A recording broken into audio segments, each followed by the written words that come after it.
Hello and welcome to another Canada-centric focused episode of House of Decline. We are now a show. We're not House of Decline anymore. It's called Good Canadaland. We've seen an opportunity.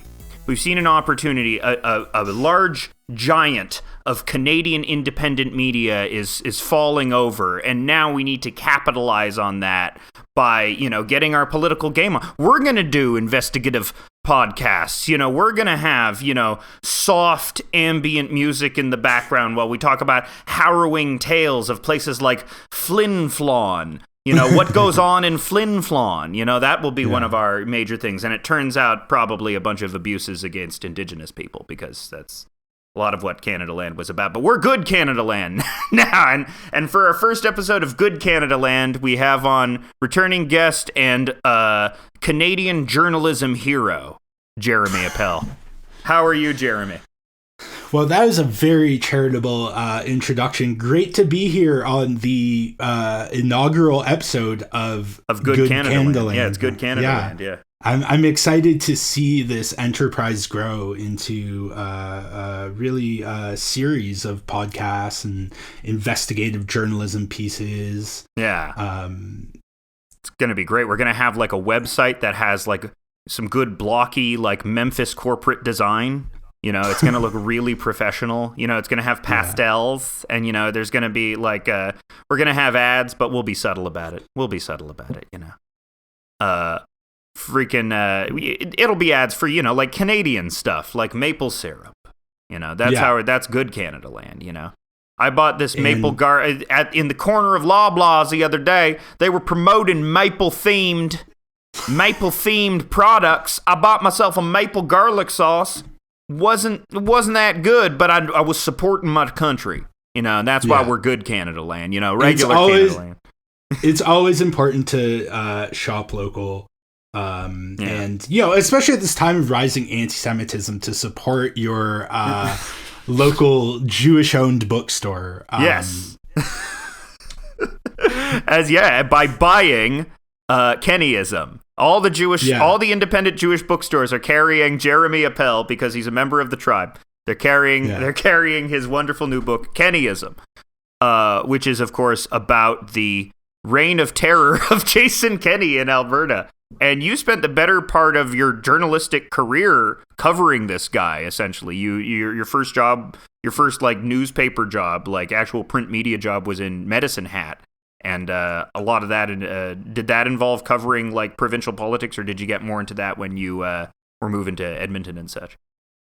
So I worked at this paper in this tiny town just a couple hours northwest of where I live now, in Edmonton, which is the capital of Alberta, called Whitecourt. About like 9,000 people live there, and so I moved there from Toronto, where Mr. Decline is located. Yeah, the big city. A very big, the biggest in Canada. Multicultural Drake, Yeah, exactly. The hometown of Drake. Yeah. Of The Weeknd. Yeah. Of who else is from Toronto? Scott Rush. Pilgrim. The Dave Steeb. Yeah, lots of Lowry. Yeah, Kyle Lowry. He's not from Toronto, but he's allowed to be. He played in Toronto. He played in Toronto. He's integral to the city. Yeah, now you're going to Whitecourt, which sounds like a joke about going to a town that's very white. But yeah, you're in Whitecourt, which it is. And it's It was. I was there for like 7 months. It was pretty rough. It was a big culture shock, of course. It was pretty solitary time for me, and I drank a lot. But I also, but this was sort of my introduction to Alberta provincial politics. I had captured an interest in it when I was living in Toronto, and just being interested in various ephemera of Canadian politics. Yeah. I remember in 2014, when basically, so Alberta was governed by the sort of progressive, what was called the Progressive Conservative Party for like 45 years. Very funny name. Yeah. And then there was this upstart sort of right-wing populist, more rural-based party called the Wild Rose. That was sort of, it was like a, like Tea Party type. Yeah, but it had that like cowboy movement aesthetic that Alberta prides itself on. It had that, we're the Wild Rose Party, we're beautiful and rugged like the Wild Rose, Yeah, which was led by this person named Danielle Smith. Yeah. Who is now the premier of Alberta. But back then, like a decade ago, she was the leader of opposition to the PCs. And so a lot of progressives in Alberta voted conservative as a lesser of two evils type of thing, because the Wild Rose was to the right of that. And basically, after she lost in 2012, she was seen as likely to win that election, but she lost for various reasons. I mean, she denied the science behind climate change. There was one of her candidates was this pastor who had a blog post that was uncovered during the election that said like homosexuals are damned to an eternity in the lake of fire. Yep. And Smith is like a libertarian type, right? Yeah. And the problem with this brand of libertarianism is just like, I love everyone. Like LGBTQ people who hate LGBTQ people, they're all great. Right? Yeah. And so when this came out, she stood by him. She was like, yeah, he's entitled to his opinion. And that was... So anyway, she loses. And then 2 years later, her and most of the elected members of her party cross what's called crossing the floor in Canada. I don't know if there's an equivalent in the States, but they go en masse to join the governing PC party. As an effort to unite the right in Alberta, right? That was an early effort in that, and that was a disaster for her. She lost her nomination, or I guess what Americans would call a primary, to run for the PCs in the 2015 election, and so did all the Wild Rose people she left with. So it was a total mistake. Yeah. But then in 2015, people are fed up with the PCs who run forever, and they vote for the NDP, which is like Canada. Yeah, that doesn't happen a lot in Alberta, which is famously the most conservative province in Canada. Yeah. Yeah, I mean, I think it's changed. I think Saskatchewan's probably the most conservative province in Canada now. Yeah. Just because of the demographics, like Alberta is increasingly young and diverse and is two like massive cities, Calgary and Edmonton, whereas Saskatchewan doesn't. Well, you're saying that the corner gas people are probably conservative? I don't like that. You think there's not a lot going on? Well, look closer, buddy. You're so wrong. That's why you can stay so... Nah, they're probably very conservative. Yeah, but I've actually never watched corn gas. But so basically the NDP wins this nominally social democratic party. But essentially in Canada, we have two democratic parties. We have the NDP and the Liberals, and they are both equally as annoying. Yeah. And so this wasn't like this ambitious left-wing government. She was a center-left sort of apparatchik in the same way that we have like Jagmeet Singh or like Andrea Horwath.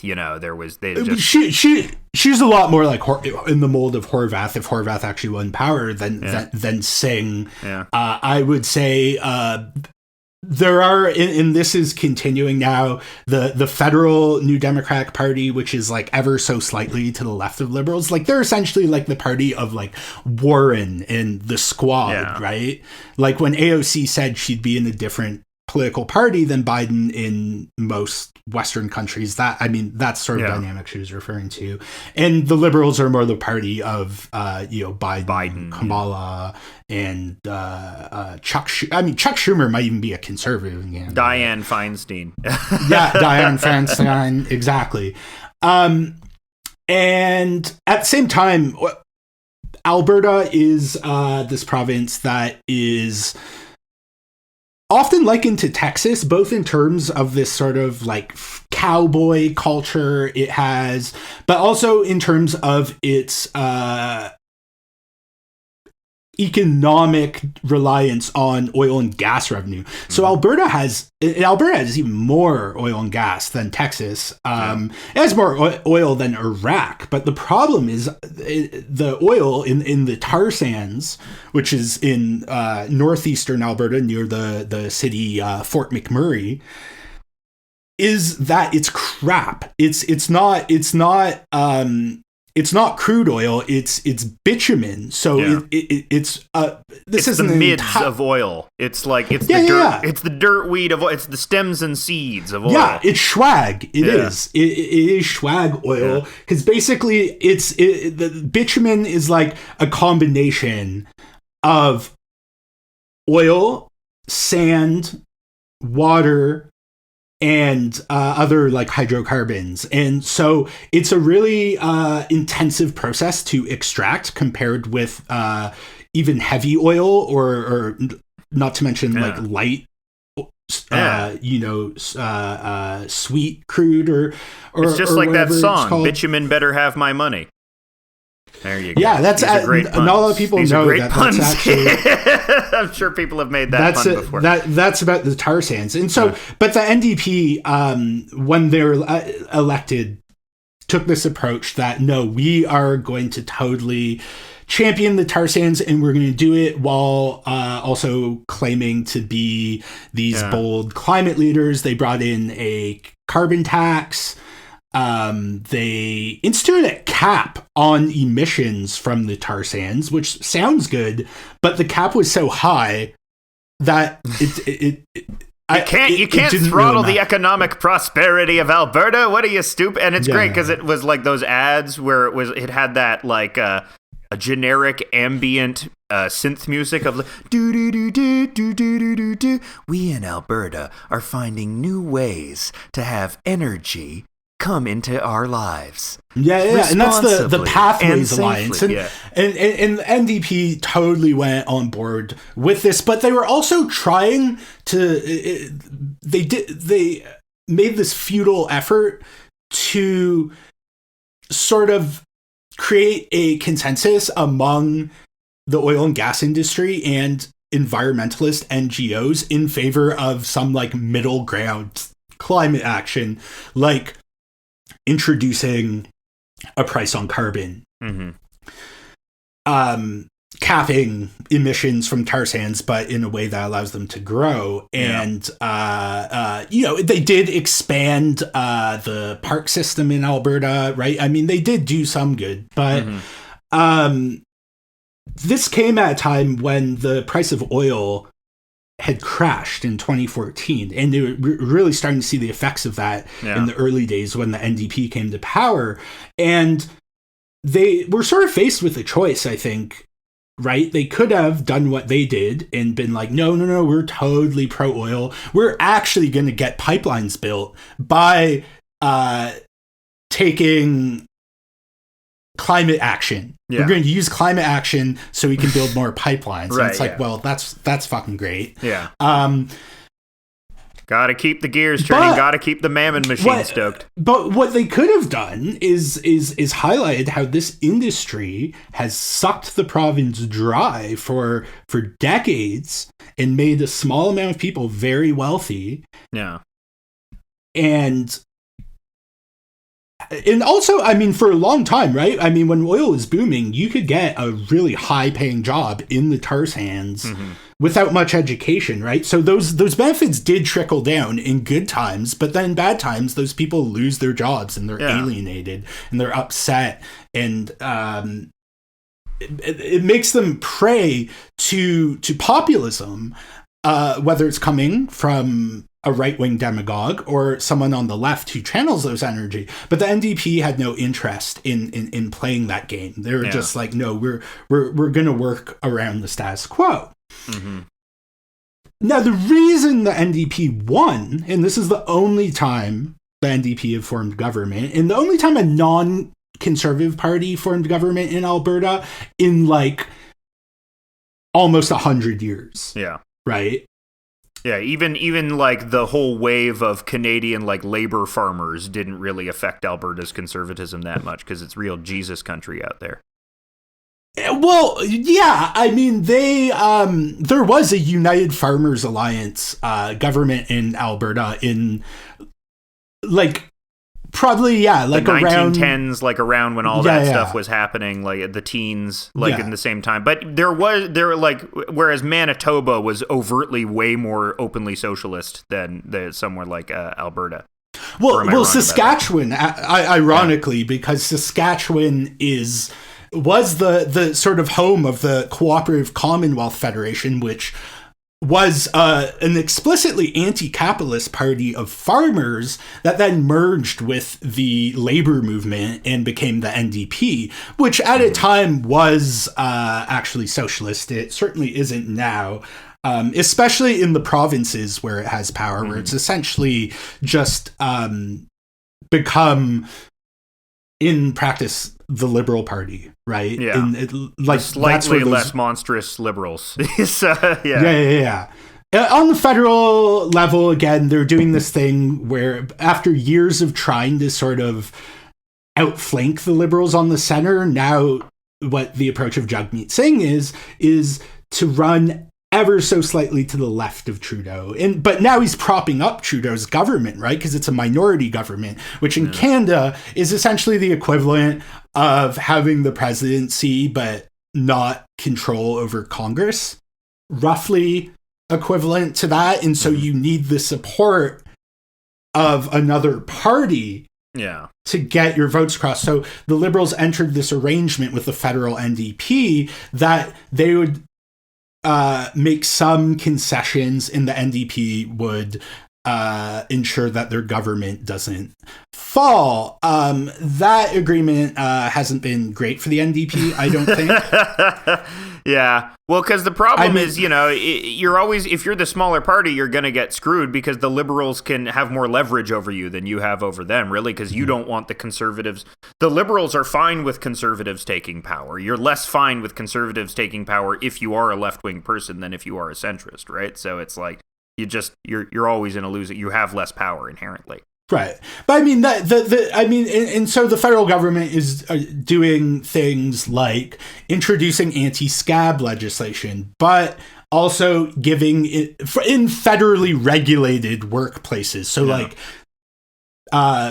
banks, the post office, airlines, that type of thing, which are more likely to be unionized than the private sector, but it doesn't go into it hasn't passed yet, and when it does, the employers have like 6 month period where they'll still be able to hire scabs, they've introduced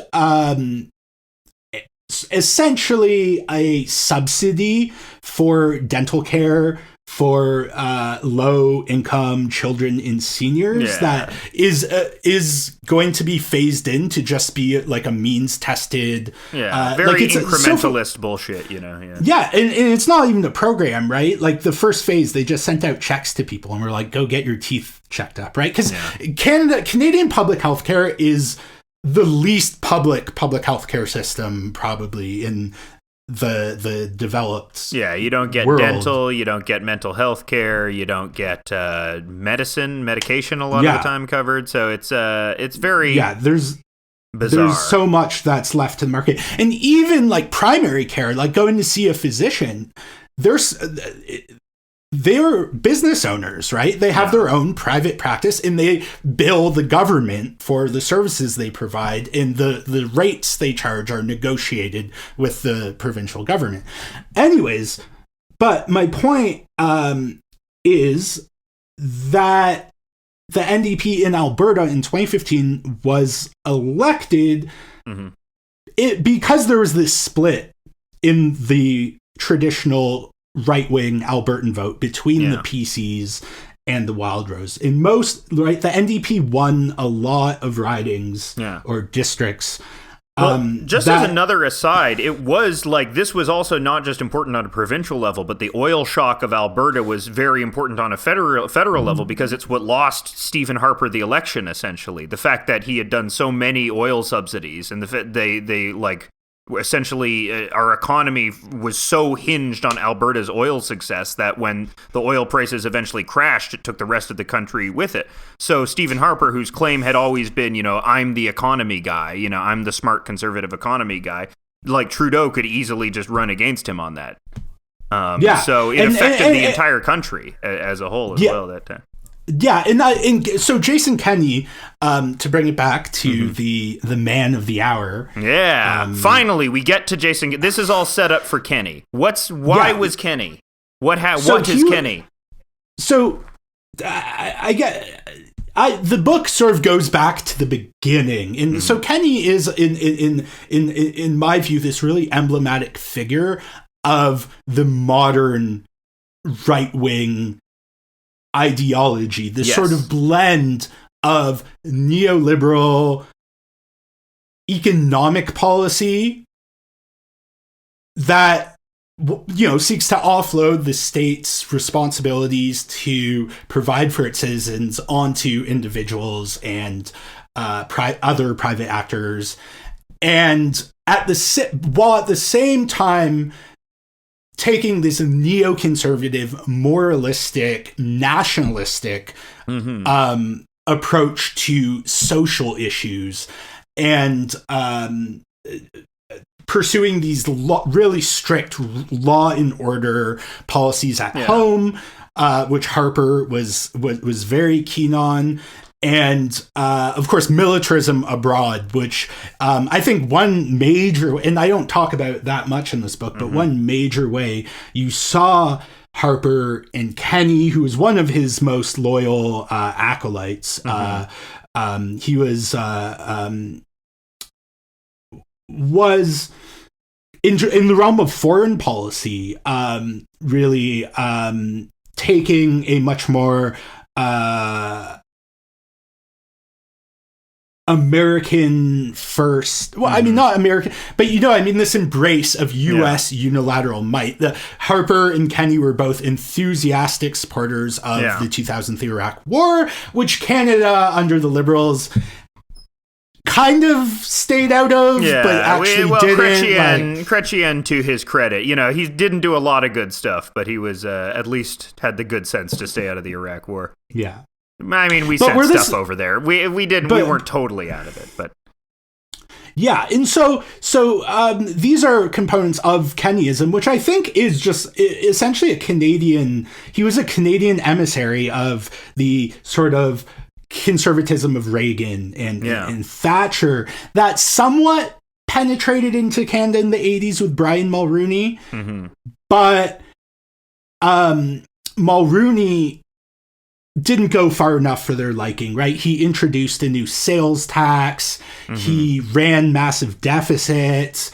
He opposed apartheid in South Africa, and took way more credit for it than he deserved, because he did it in the 80s when everyone was against apartheid. But and as a result of sort of Mulroney not taking this new right philosophy far enough, there developed a split in the federal conservative movement that sort of mirrored the one that happened in Alberta. The Reform Party. Remember the Reform Party. Stockwell Day. Right. Yeah. So the Reform Party is this populist right-wing party that, the Wild Rose in Alberta was very rural based.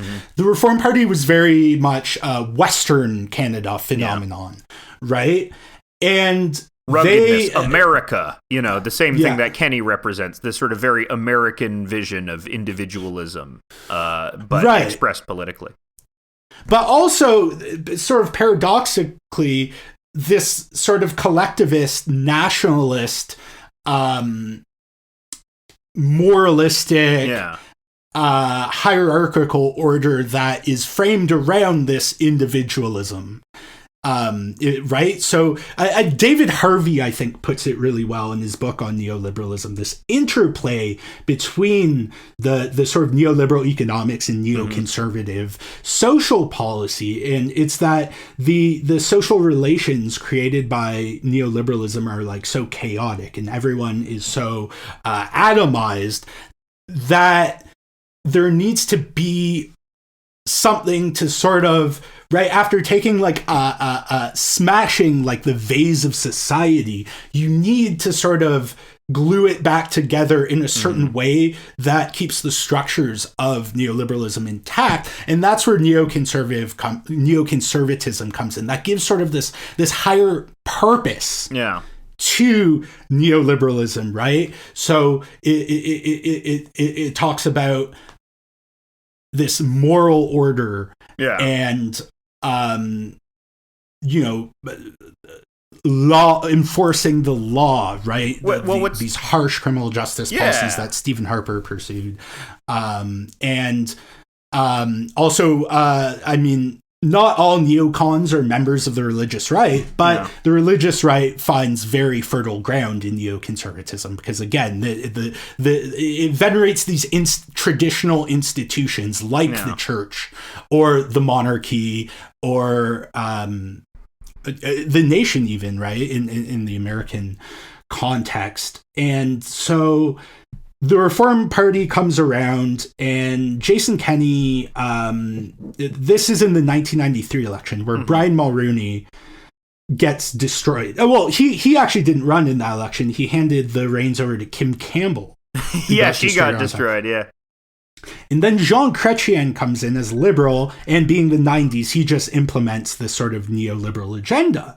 Now, at this time, Jason Kenney was the executive director of an organization called the Canadian Taxpayers Federation, which is sort of like, he was almost like a Canadian Grover Norquist, you know, like he had just 3 talking points that he just hammered and was very media savvy in getting attention. But it was just like, we need to cut taxes, we need to eliminate government debt, and we need to fundamentally reduce the size of the state. And the Liberals ushered this in, and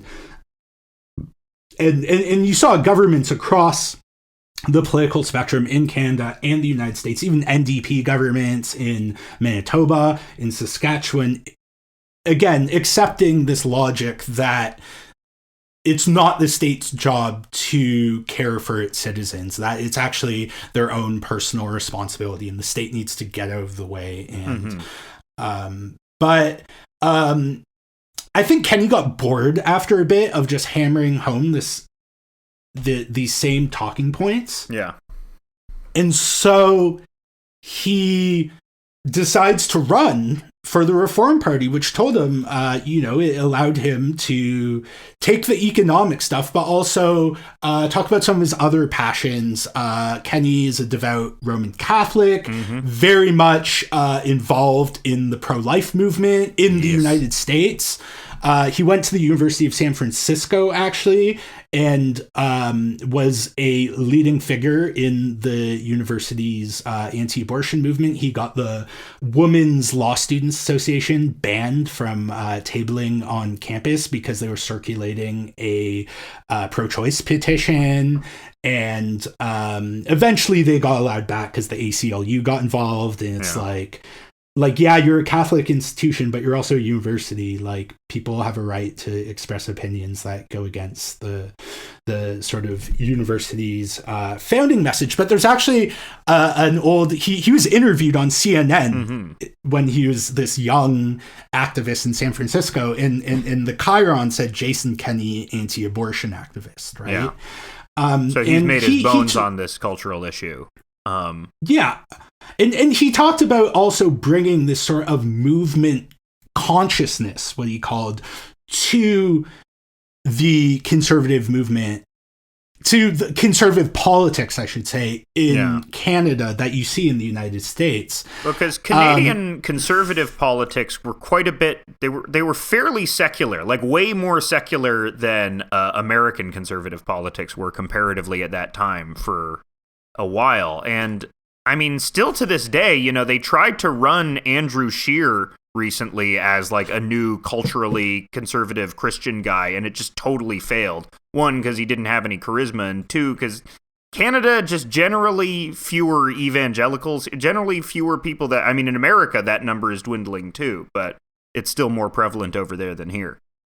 Yeah, I mean, Harper is himself an evangelical, but the reason he was able to make this new conservative party that was the product of a merger between what was the Reform Party, but became the Canadian Alliance, because they were trying to figure out how to spread their right, because you essentially had a regional divide in the 90s between the Eastern sort of more business establishment Tories who support the progressive conservatives, and the Western Canadian more oil, new money, brash, more and more radical reform party, more hyper libertarian as well, you know, that sort of mentality. But the PCs didn't want any part of this. They were like, no, we need to rebuild, and we're the voice of the conservatives in Canada. And so there is this divide. And so Preston Manning, who is the leader of the Reform Party, appointed Jason Kenney after he was elected in 1997 to figure out how to build this, what was called the United Alternative to the Liberals.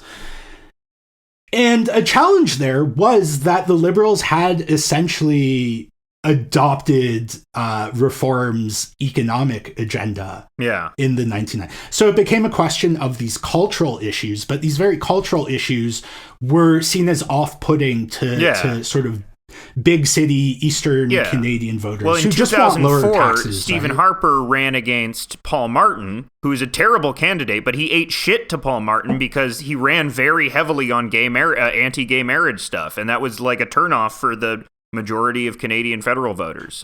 Right, and also Jason Kenney was actually a big, like the Liberals hammered on him in particular, and some other like-minded conservative MPs, because he was openly anti-abortion, right? He would speak at the March to Life for Life in Ottawa, and but basically, so because the progressive conservatives weren't willing to just sort of merge with Reform, which was bigger at the time and would have swallowed them whole, they decided, okay, well, we should rebrand our party to the Canadian Alliance.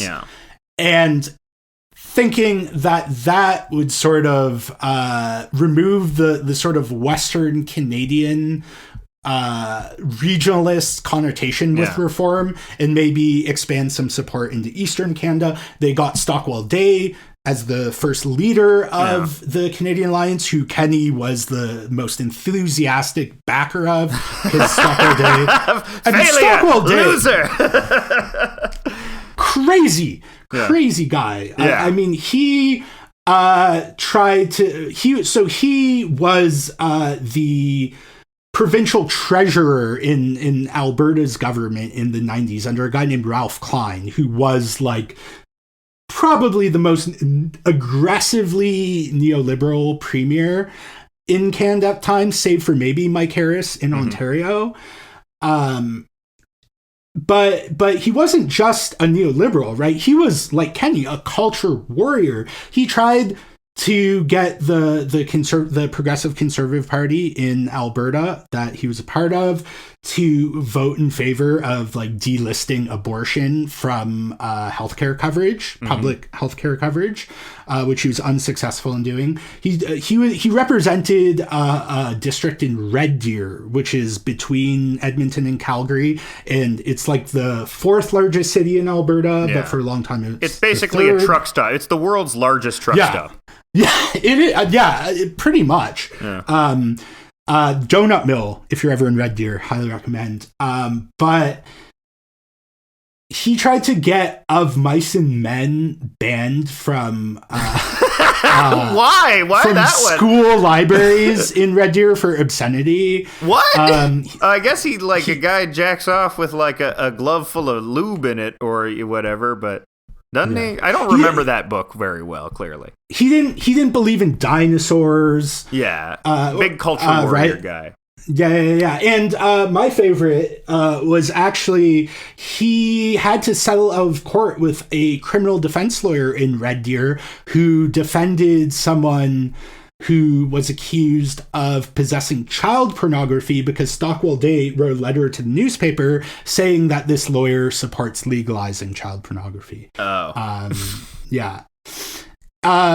That's sort of defamatory. That's a little defamatory. Yeah, one of them. And so Day and the government had to settle out of court with this lawyer while he was the leader of the alliance. Mm-hmm. And sort of Day was very much kindred spirits with Kenney because in addition to having all this social conservative baggage, he was also like an aggressive neoliberal ideologue. When he was the treasurer in Alberta, they introduced a flat tax, right, where everyone just pays the same tax rate, whether rich or poor, which it was actually in 2015 the NDP created a progressive income tax system. But Day couldn't get across the finish line. Yeah. Too much. Too extreme. Cultural. Too like a much of a smiling asshole. You know, he didn't have. Yeah. Yeah, he didn't have it. But he was very charismatic. He sort of had this preacher swagger. And so that didn't work. So he loses the 2000 election to Chrétien again. And then it's like back to the drawing board. Okay, how are we going to get conservative unity? And basically, at the same time, they're having this leadership race to get a new Canadian Alliance leader. And Stephen Harper, who was one of the original Reform MPs elected, who quit before the 97 election where Kenney was elected for the first time, was like, I'm going to come back to politics, and here's what I'm going to run a tight ship here. We're not, you're like, if you're a social conservative, you can say whatever you want, but I'm not acting on it. I'm not going to legislate on those issues. He eschews all culture war. He does it. He pulls a Clinton in the 90s and does an "it's the economy stupid," essentially. Where even though the economy under Martin wasn't doing badly at all, you know, Harper can still say, "Oh, you can cut taxes." You know, you can Well, Martin, actually, it's interesting because he was only prime minister for 2 years, and he was Chrétien's finance minister during the most brutal austerity that we're still dealing with the after effects of, especially when it comes to, say, our healthcare system and housing. And he started taking steps to sort of dial back a bit of that when he was prime minister. He was elected in 2004 with a minority government. So he worked with the NDP and the separatist, sort of weird economically nationalist, but also very xenophobic, Bloc Québécois party, to sort of maybe smooth off the edges of the neoliberal agenda he pursued. But before that, the Alliance has this leadership race, and Harper comes to power. And again, he wisely, he's picking his battles. He's focusing on economics, cutting taxes, right? And also taking a very hardline neoconservative positions on foreign policy, right? This is the age of the war on terror in the Iraq War. I mean, Harper's a hardcore Zionist. Right. I mean, probably more hardcore than like George W. Bush. Right. And he, in a very symbolic gesture, he appoints Stockwell Day as his critic for foreign affairs, right? So he let Stockwell Day do his whole neocon thing when it comes to foreign affairs. And it's just like, yeah, so talk about how much you love like American power in Israel and so he didn't end up talking about abortion. And he had Kenney also in charge of Canadian-American relations. And then I believe it was a finance portfolio, demonstrating his priority. And so in 2004, yes, the Liberals were able to stave off the Conservatives, though the Conservatives ate into their support a lot and did grow its support in Eastern Canada, because basically Peter MacKay was elected the leader of the old PCs. And even though he promised he wouldn't merge with the Canadian Alliance, right after getting elected, he enters talks to merge with the Canadian Alliance. And MacKay shared the alliance's positions on foreign policy issues at the time, like support for the Iraq War. And so they merge, create the Conservative Party of Canada, and then Harper forms government in 2006. Now, where Jason Kenney really steps in is, if you go back to the old PCs of Brian Mulroney, right? He won the biggest majority government in Canadian history in 1984. And then won also a significant majority in 88 when posting he ran off on Reagan stuff. Yeah, and he ran on NAFTA. Or it wasn't NAFTA at the time, right? It was GATT. But it became NAFTA and then was implemented by Jean Chrétien. But Mulroney's electoral success was because he was able to build this nationwide coalition of like soft Quebec nationalists, business elites in like Toronto, in Montreal, right? Like big city, like business people, and also Western populists. Yeah. Right.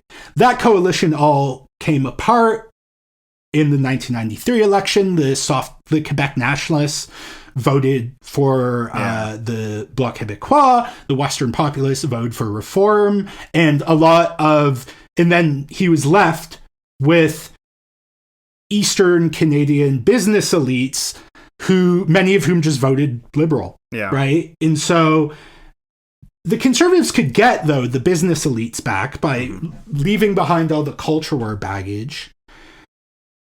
They could get the Western populists back on board by pandering to the oil and gas industry and sort of loosening the relations between the federal government and the provinces. The Quebec nationalists, though, no, they'll never get them back again. No, they couldn't, because their agenda of austerity just doesn't fly with Quebec's political culture. Yeah. So it was Kenney's idea. They're French. They expect a certain amount of, government assistance. Yeah.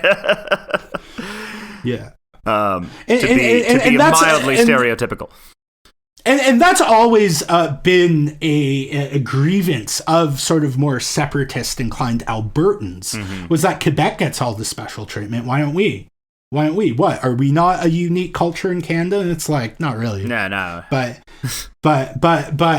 certainly not to the extent Quebec is. I mean, you speak the same language, right? Like, yeah, but they got cowboy, they got Nickelback. Other provinces don't have Nickelback, But in any event, so Kenney's real innovation with Harper government, and this was key to Harper getting this majority government in 2011, was reaching out to conservative elements in various ethnocultural and immigrant communities, which have just been dismissed as they're not going to vote conservative because they see us as anti-immigrant. Yeah, which I mean, that's stupid, the Reform Party lower taxes literally appeals to everyone. You can get that's a good argument to any group of people. Yeah, and law and order policies, right? Yeah. Like harsh criminal justice measures, and so Kenney made an effort to actually show up because conservatives just weren't showing up to these cultural events, and so the natural party for immigrants was the Liberals or the New Democrats,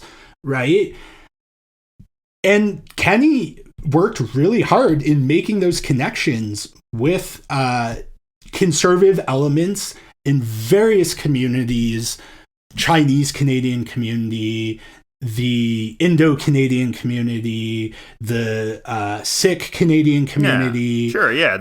As long as there are businessmen in these communities, and there always are, they're going to be amenable to conservatism, you know? Yeah, and Eastern European immigrant communities too, because the victims of communism memorial in Ottawa that is still getting built, and its budget is only increasing. The Nazi monument, yeah. That was Kenney's idea, of course.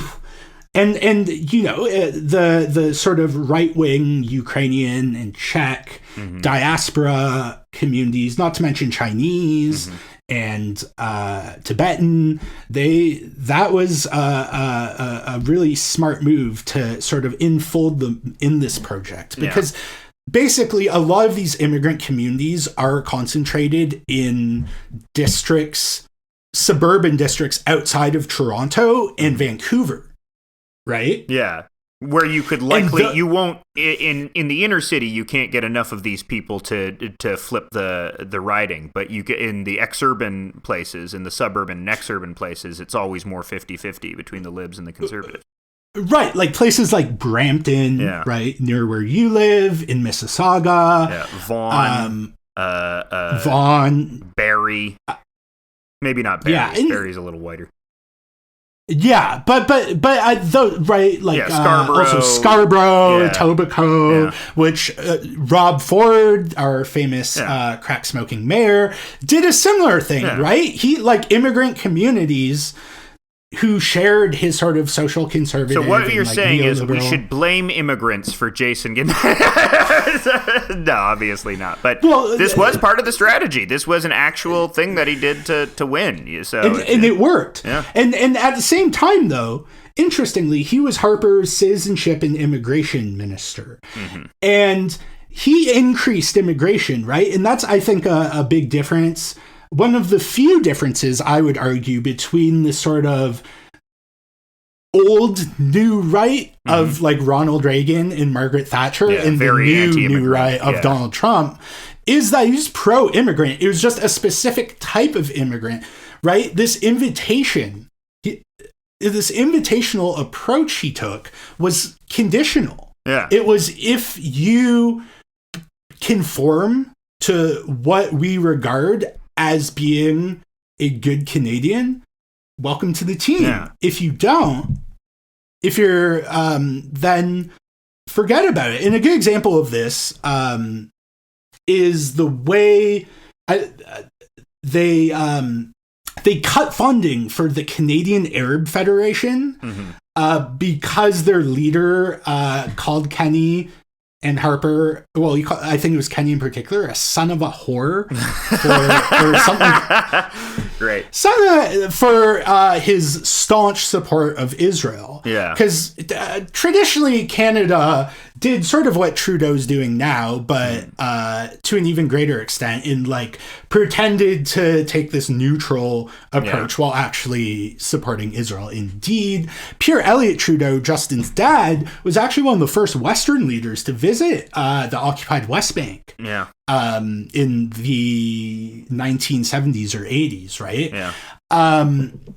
And so they were just shut out full. And again, a huge like asterisk on this ethnocultural outreach strategy was the Arab and Muslim communities, which were seen as just unwinnable. Yeah. For the most part, not that there aren't conservative elements in there. But yeah, I mean, around that time, just culture had become violently murderous against all Arabs and Muslims. So it's like, they need to, those, whether they're conservative or not, they'll go with the party that's not advocating for their deaths. Yeah, and the conservatives didn't need them anyways, right? Yeah. Because they were trying to, what this longtime conservative strategist and child porn apologist, Tom Flanagan, who's this professor at the University of Calgary, which is sort of, I interviewed him for the book. Like, he's a smart guy, also horrible anti-Indigenous bigot. But he knows a lot about like internal conservative politics, and the University of Calgary is like Canada's University of Chicago, I would say. And I drew that comparison to him, and he was quite flattered. But he had this idea. You mean you think we could throw people out of helicopters too? You really think so? Geez, I never thought of it that way. We could do a coup all by ourselves as well. Geez, these scrappy Canadian unit. Yeah, sorry, go on. What did he say about Kenney? Well, he was Harper, like he was Harper's chief of staff like early on, and then had some falling out with him, I think in part to do with the fact that he wrote a book about like Harper's strategy that wasn't totally sycophantic towards Harper. But in any event, he had this idea of creating this minimum winning coalition. Yeah. That you need enough votes to win, but you don't want so many votes. You don't want too many votes where you have to deal with competing interests in your coalition, right? So if you're getting, like, say, Hindu nationalists support in Zionists, both Jewish and Christian, then if you have Muslims as part of your coalition, that creates competing demands, and that will weaken your coalition, right? So you need the maximum minimum support to win. People within sort of a narrow purview of political ideology that can be counted on to go on with every piece of legislation that you propose, you know? Yeah. But on citizenship and immigration policy, what Kenney started doing was tying immigration to employability. So it's like, okay, we need jobs in these fields. If you're an immigrant who's educated, who has like works in these fields, we will put you at the front of the queue for permanent residency. We'll fast track you for permanent residency. If you're a tech bro who's having visa issue from India, who's having visa issues in the States, we want you to come to Canada. Again, we'll fast track you to permanent residence. Yeah. Meanwhile, when it came to refugees and asylum seekers, Kenney was putting up barriers to bringing them into the country. Yeah. By, and just the rhetoric he was using of calling them queue jumpers, bogus refugees. Yeah. Because, right, you have a right to seek asylum in a country. Yeah. In Canada. Not any country, of course, but, and if you don't get asylum, it's not necessarily because you're making shit up. It might be because your papers aren't in order, right? There are various reasons. And so he took a very draconian approach to immigrants, not just in rhetoric, but also in deed, while centralizing power in the ministry to be able to deem certain arrivals to be threats to public safety and allowing the police to intern them.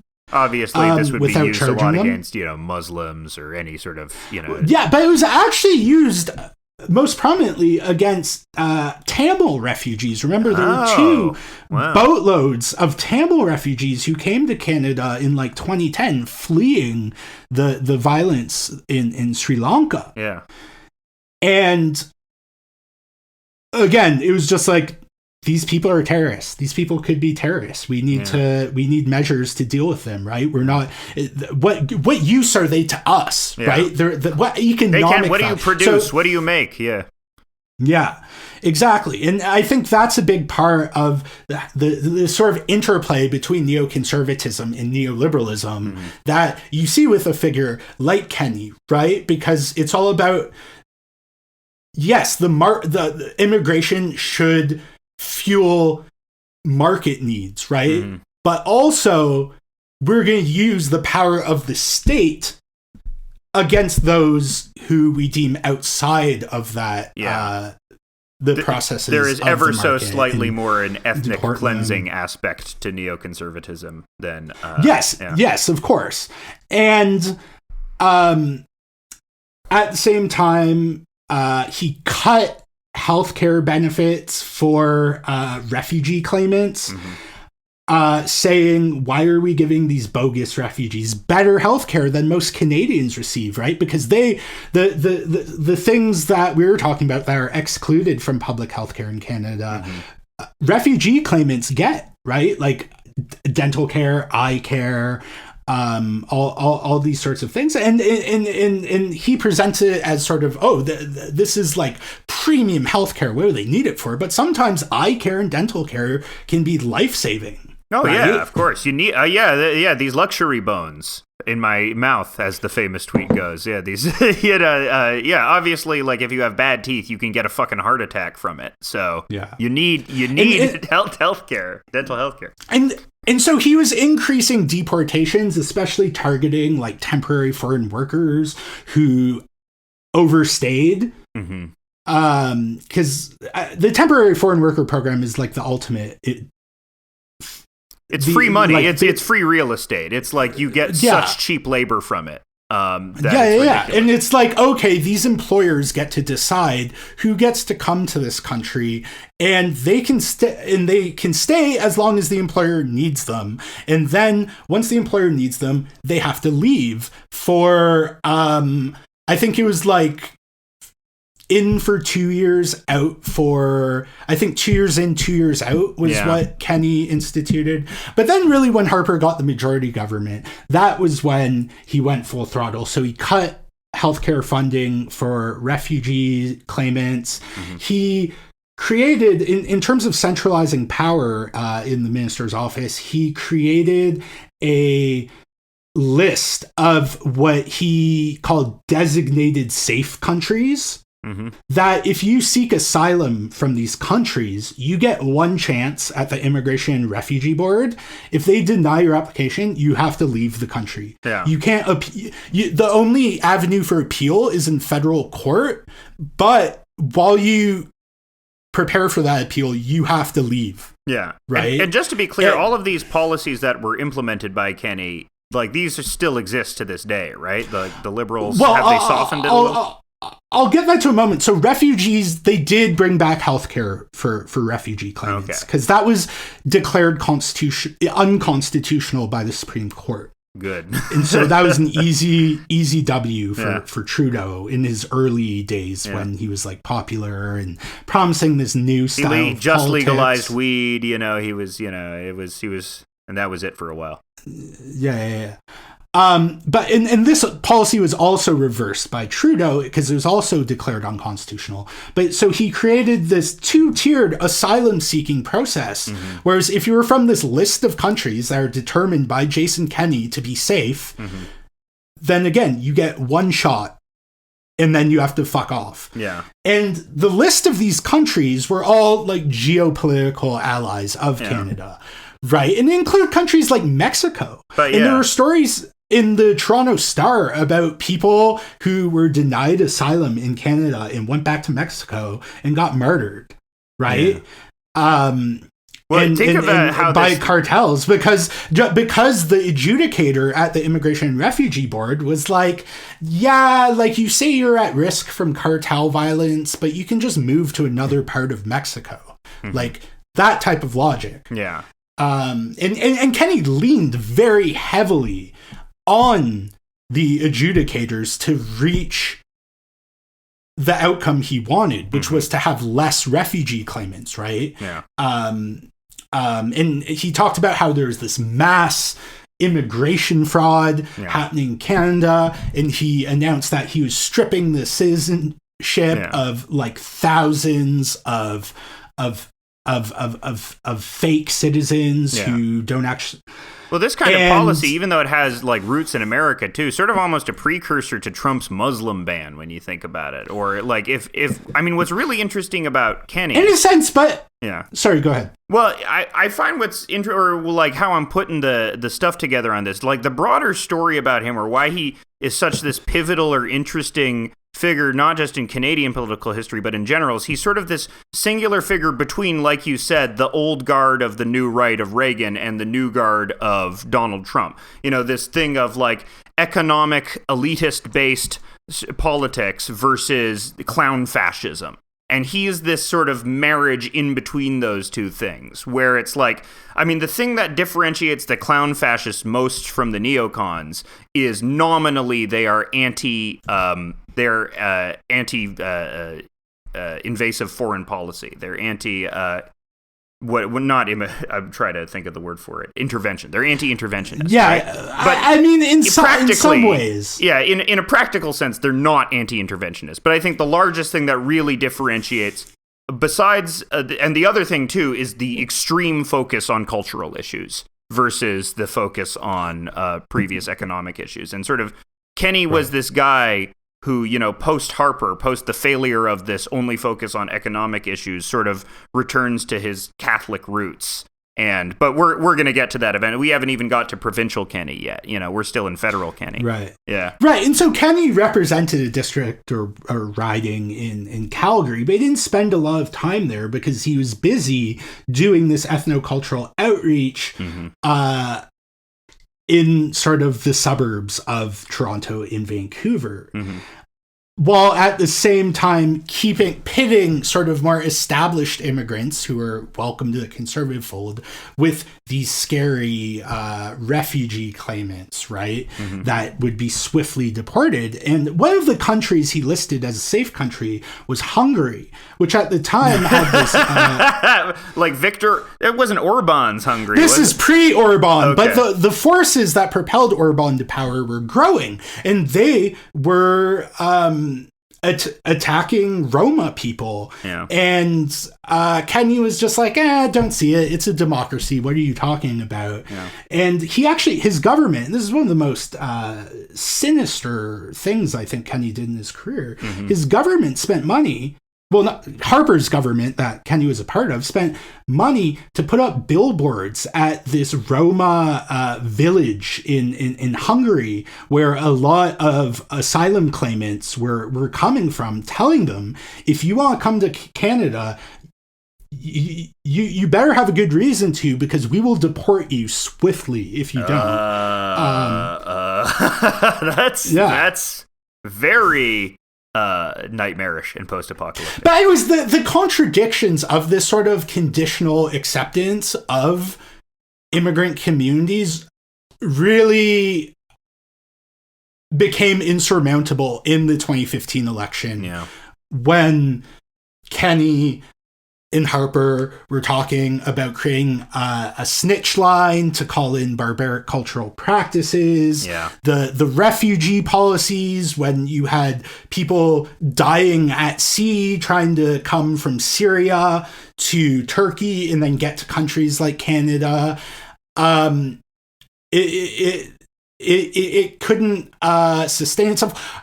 Kenney also tried to ban women from wearing a niqab during citizenship ceremonies, arguing that could be anyone under the niqab, right? Yeah, cultural issues inevitably killed Harper's. I mean, actually, well, cultural and economic issues killed Harper's. But that's what happened. Is oil started going down. He couldn't run on economic issues anymore. So it's like, okay, we have to start doing the culture war stuff.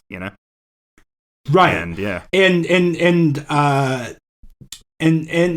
yeah, it just wasn't, it was Trudeau was able to win back those suburban communities that Kenney worked so hard to cultivate.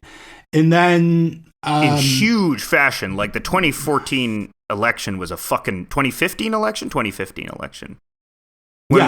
Yeah, it was a fucking bloodbath for the Conservatives. Yeah, and this was 6 months after Notley wins in Alberta. Yeah. Right? And so Kenney, now what he could have done is what Poilievre ended up doing, and that is just kind of keep a relatively low profile in Ottawa while building up this like social media audience while Trudeau is popular. Yeah. And then run for the Conservative leadership once you've built up this big following. Mm-hmm. And Trudeau is really going through what Harper did in 2015. People are just tired of it. Yeah, and he's just had too many recent failures. You can't praise a Nazi in Parliament, you know, and, you know, people don't, he's not, the biggest problem in Canada right now is obviously housing, and there's nothing, or the one that affects everyone, I think, or the one that wants, you know, is housing subsidy. Yeah, want fucking and Polyev is hammering on that. And again, I think this comes to another key concept that I think becomes increasingly important when we talk about Alberta,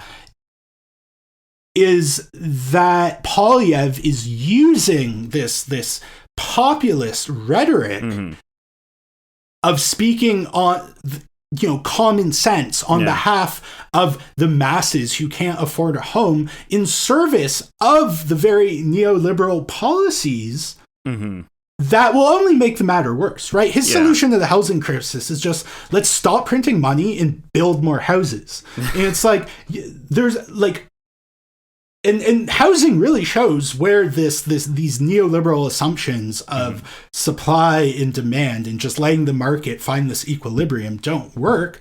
Because if you look at, like, here in Edmonton, and especially in Calgary, over the past year, they've been constructing a lot more housing.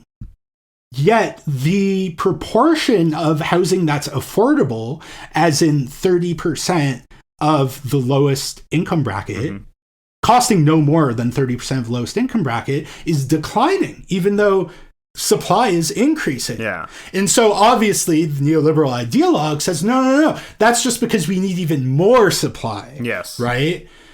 Supply side economics. This didn't hurt our economy at all in any way. This didn't have profound, long-lasting effects for the North American economy in any way. We'll just wait for it. I mean, that's the other thing with Poilievre, too, is he is our clown fascist. We finally arrived at our clown. It took a while, but we finally got our own Milei. We finally got our own Bolsonaro. We finally got our... Yeah. And Kenney is it always happens. Yeah. It always happens about, like, 8 years after the States. Yeah. We're late to the party on everything, but... yeah, and I mean, I'm very scared that Poilievre is going to win the next election.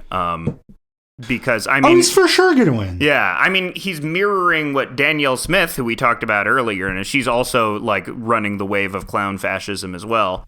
You know, they've gone very... and you know, Kenney now, you know, he does a few select interviews here and there, always with a very friendly audience who isn't going to ask him any difficult questions. And he acts as if he's totally separate from this modern conservative populist moment that he derides as populism with a snarl. Yeah. But when he comes back to Alberta in 2016, he's like, all right, I played a key role in uniting the right in Canada and also shifting the political discourse rightwards. Like, yes, Trudeau did eliminate the worst excesses of Kenney's immigration reforms, but the basic structure is kept intact. And we see that now so Canada, we let in unlimited Ukrainian refugees, right? Didn't like no vetting or anything. Just if you're Ukrainian and you're fleeing violence, come. One here too, letting in 1,000 Palestinians from Gaza, forcing them to go through a vetting process that immigration lawyers say they've never seen before for any other group of people. And out of 1,000 spots for Palestinians from Gaza, 0 have even, there have been like 900 applications. 0 of these applications have even like made it through the vetting process. Right. So we still have a very conservative immigration policy. Very much so. And temporary foreign workers are still getting deported. If they overstay their welcome. And I mean, during the pandemic, I mean, they became this like underclass of people who couldn't afford to lock down. They're the only ones in that underclass, but okay. So at this point of the story, uniquely precarious, right? Yeah. At this point of the story, we're out of the federal government. Notley is elected in Alberta. She's sort of fucking up, or like she's just not doing anything effective to convince people that they should re-elect her again. And Kenney sees an opportunity What's he doing around for the 2 years between when Harper gets shit canned and when he wins not 2 years, 3 years? Between when does Kenney win the provincial? 4 years, actually. It's 2019. Yeah. Well, he's back in Alberta. He comes back to Alberta, where he didn't spend a lot of time when he was in federal government. Slaps on a cowboy hat. Seriously, wears like jeans and a cowboy hat. Gets a big blue Dodge Ram. Yeah. And starts touring across Alberta, particularly rural Alberta, places that the NDP, even back then, had totally discounted. Like, yeah, we won them in a fluke. We're not going to win them again. Who cares? And yeah. I think part of it is they introduced farm safety legislation that imposed basic labor protections on farms in Alberta, but they just sort of imposed, there wasn't really a strong consultative process, and it was just sort of foisted upon these farmers, and it was a huge failure of communication for a policy that is eminent, but that I think also made them want to like back off from like rural Alberta and just not deal with them. And Kenney, anymore. Whatever he is, he's good at picking up people that have been left behind by the establishment. Right, exactly. He uses this faux populism. He takes this legitimate anger people have, especially in Alberta, people are losing jobs in the tar sands, and channeling it elsewhere. Yeah. Right? Telling people that, no. This isn't because the oil and gas industry have sucked you dry for decades and has been benefited from immense government largesse at your expense. Something the NDP could have articulated, but didn't. Yeah. They did a little bit in the 2015 election campaign. Like, it's actually funny if you read the Notley campaign's literature from 2015, attacking the Conservatives for being like they're like obsessed with building pipelines so they can ship your jobs to these refineries in Texas, right? And it was and talking about the need to diversify the economy. So yes, of course, we have oil and gas. And I mean, at that time, we were nowhere near peak oil like we are now. So it was like, okay, you do a little oil and gas, you invest in solar and wind and other renewables, and like, okay. But they didn't, again, they could have pursued a transition as opposed to just putting in a framework and being like, okay, let the market sort it out. By the way, so Kenney's touring. And this is when you're in Alberta too. This is when you first moved to Alberta, right? Yeah, so I moved to Alberta in February 2017 when Kenney is near the beginning of this process. So the first step of his plan was to run for the leadership of the PCs because they were out of a leader because Jim Prentice ate shit in the 2015 election to Rachel Notley. They were looking for a new leader. And so Kenney decided he was going to run for the leadership on an explicit, the only part of his platform, the only thing in his platform was we're going to unite with the Wild Rose. I mean, it's pretty good. Build a coalition. He's trying to do Canadian Alliance again. He's doing Canadian Alliance again. Exactly. But for Alberta. Exactly.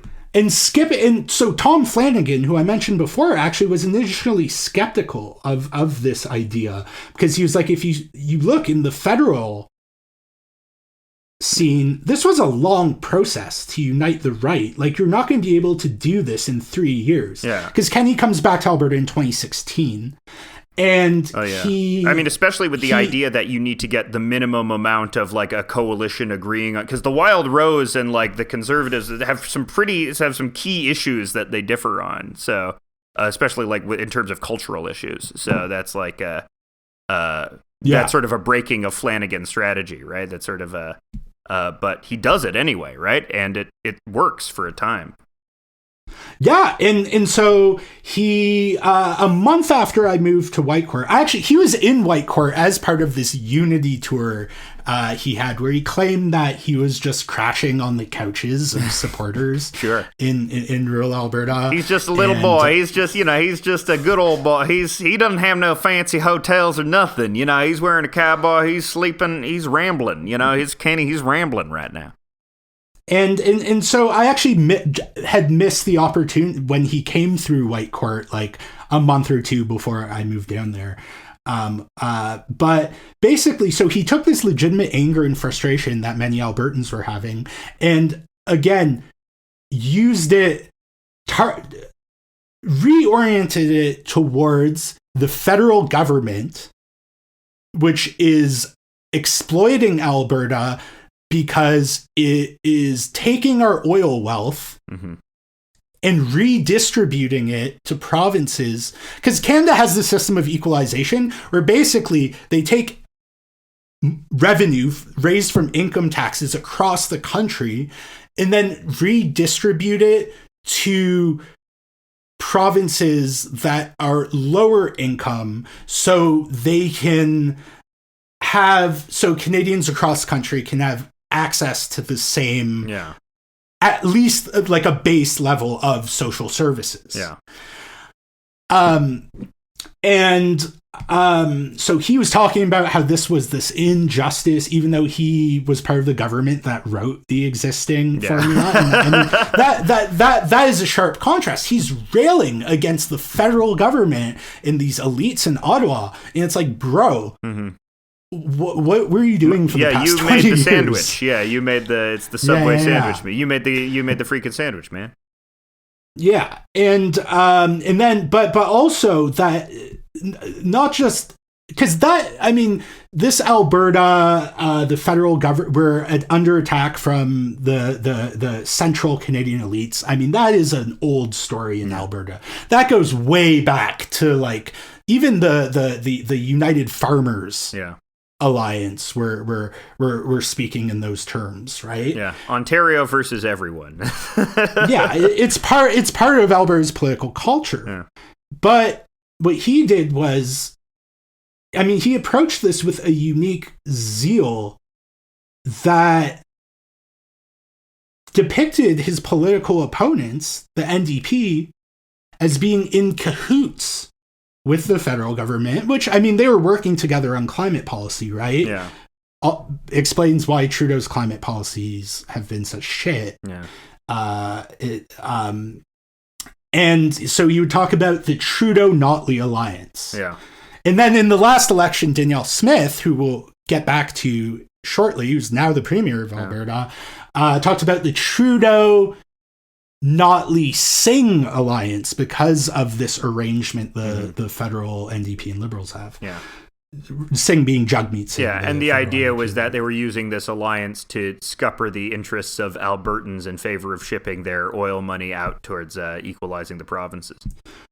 Right, and they would a big part of this equalization grievance is the fact that Quebec is like, even the right wing Quebec government is very anti-oil.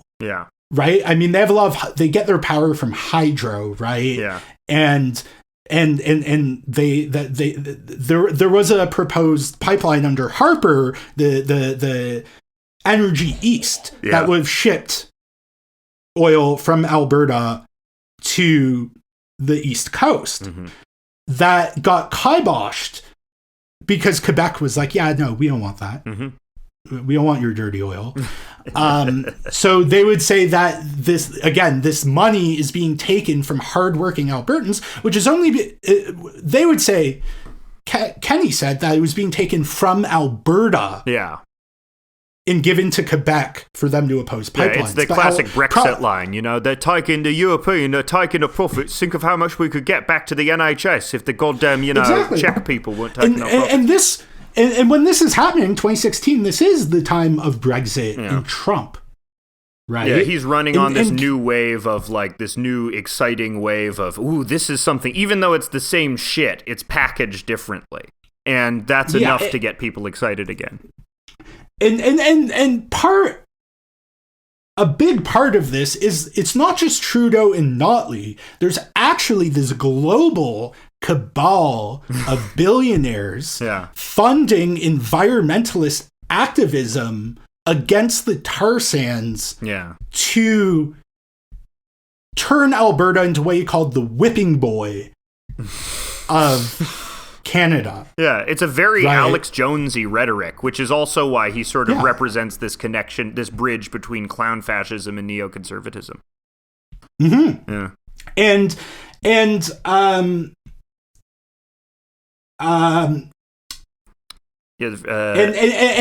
so he would, again, the NDP were engaged in these futile efforts to sort of get industry and environmentalists on board with its like milquetoast climate policy.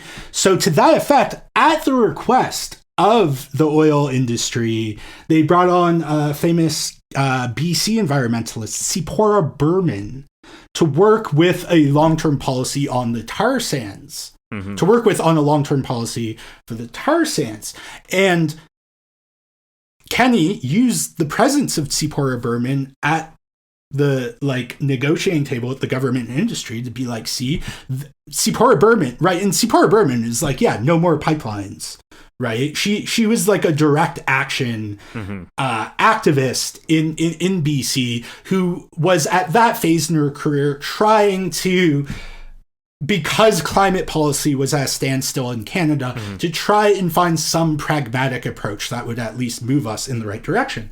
And I think that was she was one of the best interviews in the book, because she was like to me, yeah, you know what? It was a waste of time. I shouldn't have done it. Yeah. But what Kenney did and what his friends at Rebel News, right? Like Ezra Levant, who goes way back with Kenney to their days in the Reform Party, right? And is also somebody that pushes, you know, Canadian conservatism towards the Trumpism, towards he realizes that that's the way to go now, and he becomes like the leading media figure for people like Lauren Southern or people like Gavin McInnes to have a platform. Yeah. And so he was like somewhat cast out of polite society. But he wrote a book in 2010 called Ethical Oil that was like hugely influential in shaping the Harper government's communications around the oil and gas industry. That was really a precursor to this narrative that these foreign funded environmentalists are essentially engaged in treason against Alberta. Yeah. Right. It's so funny because it's like a provincial nationalism. It's not even national because it's like you hating the rest of Canada. So it's, I mean... separatist attitudes in Alberta were on the upswing and were, of course, fueled by this sort of populism from above that Kenney practiced, right? Like, I think 20% of Albertans were like, maybe it's a good idea to separate from Canada. I would have to consider it. And, that was dismissed by pollsters and the media as only 20%. But that's a lot of people. That's a lot of people. Yeah, 1 out of every 5 people who's like, yeah, I think we should, get rid of, put up some wire fence. I think we should make Alberta into the zone of interest. Yeah.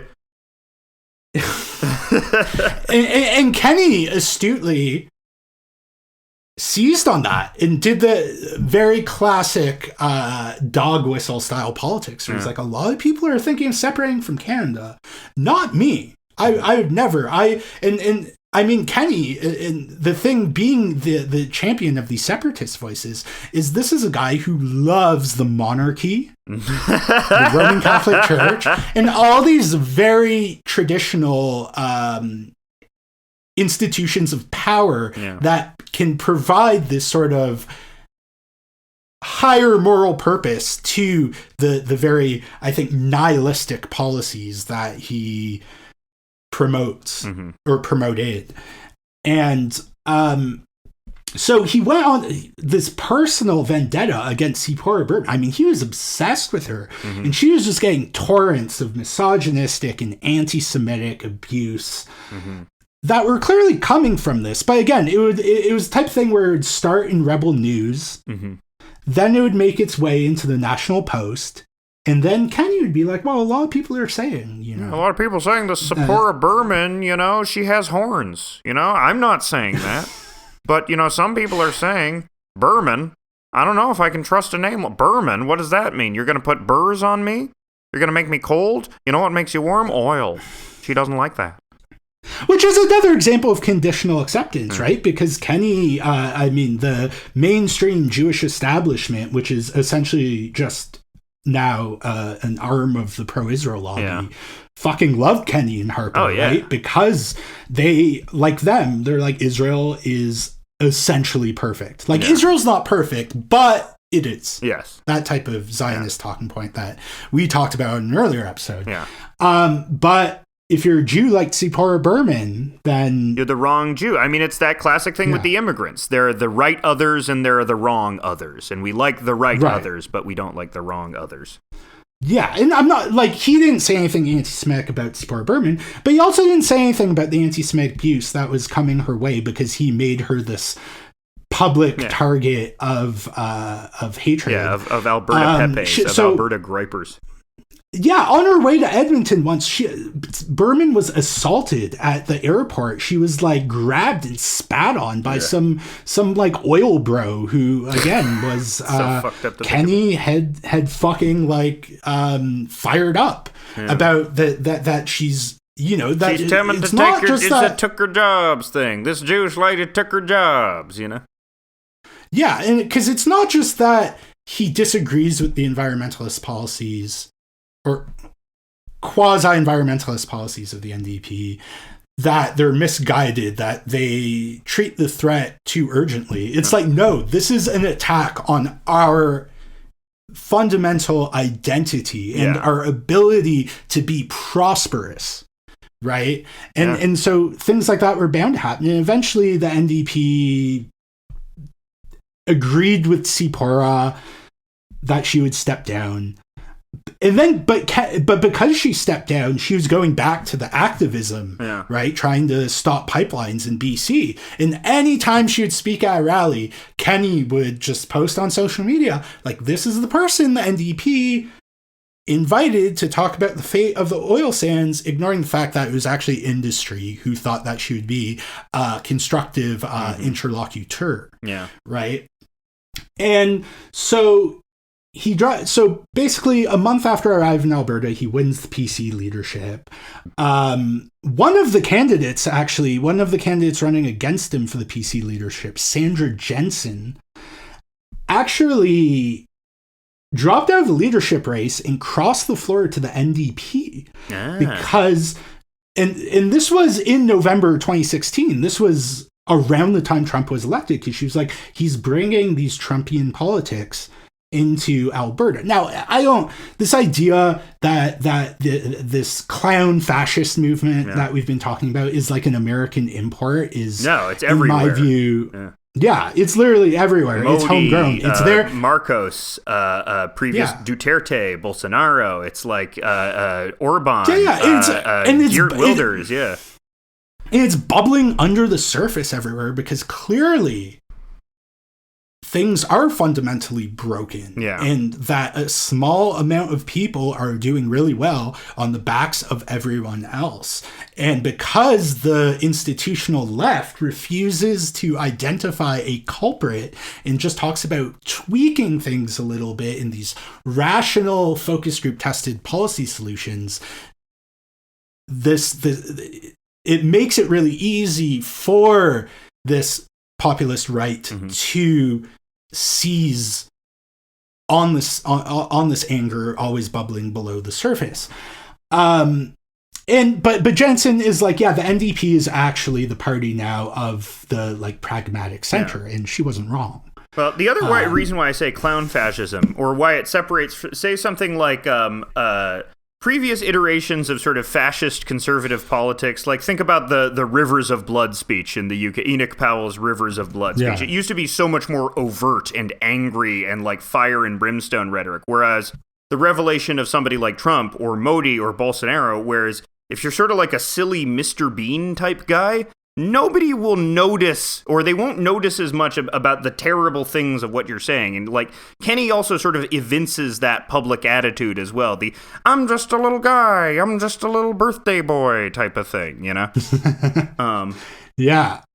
But yeah, he gets elected into the PC leadership in 2018.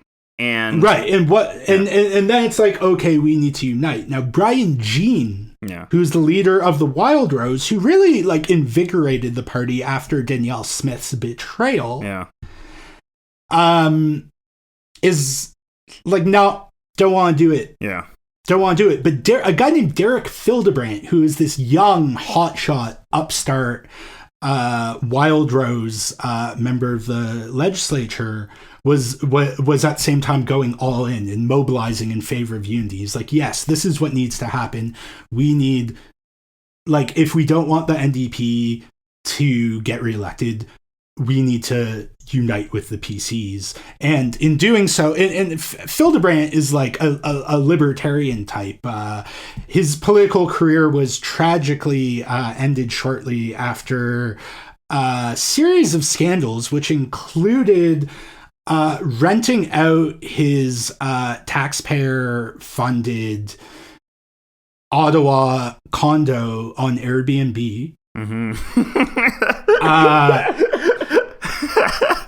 These shysters. Getting busted in a hit and run in which he backed into a car and then just like sped away. And illegally hunting deer on private property. Oh, no. Well, I feel like that's the one that people would have the most objection to in Alberta. Yeah.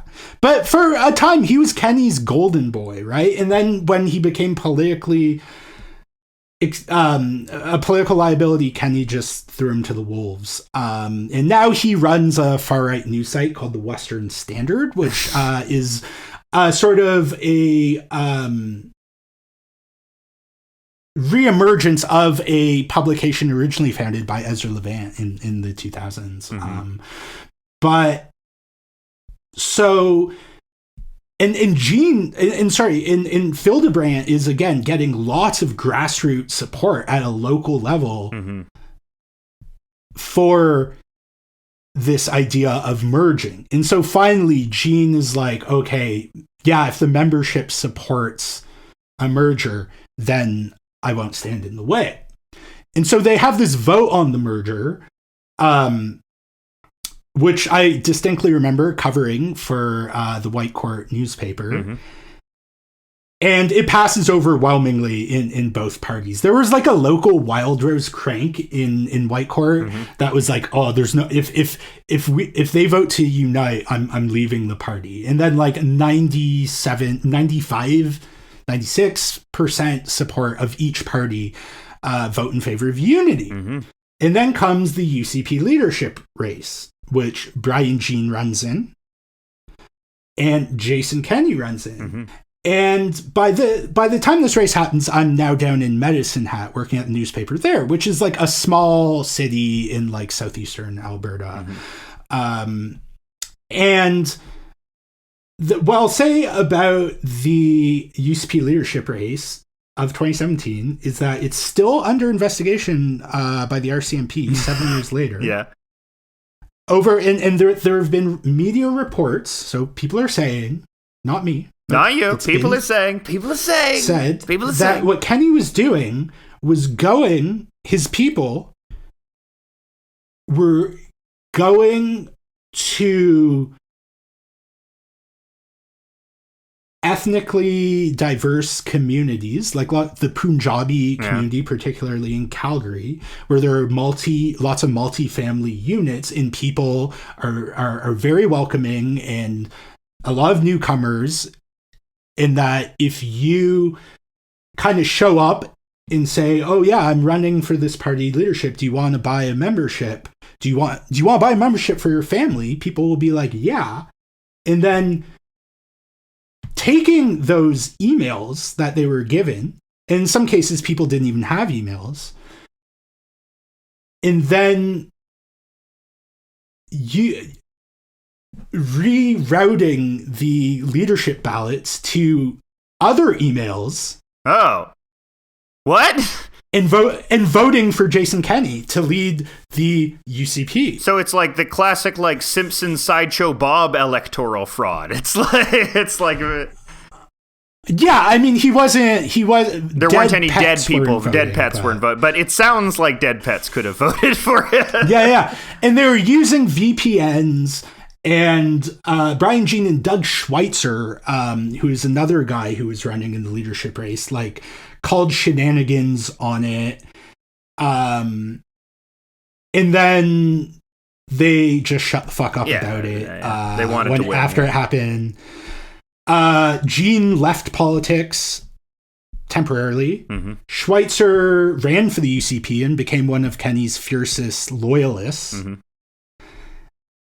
And there was also a fourth candidate in the race, a guy named Jeff Calloway, who was the former president of the Wild Rose. And it was like an open secret that this guy was brought on to serve as a kamikaze candidate, so to speak, for Kenney, because he was just attacking Brian Jean because he was the president of the party when Jean was leader, and he was just blaming it for all its problems. They brought in a ringer. Kenney they brought in a jobber, as they call it in wrestling. Well, Kenney was just running again. He ran a one-note platform, and this would come back to haunt him. Grassroots guarantee. Yeah. I don't have any policies because the grassroots of the party is going to decide.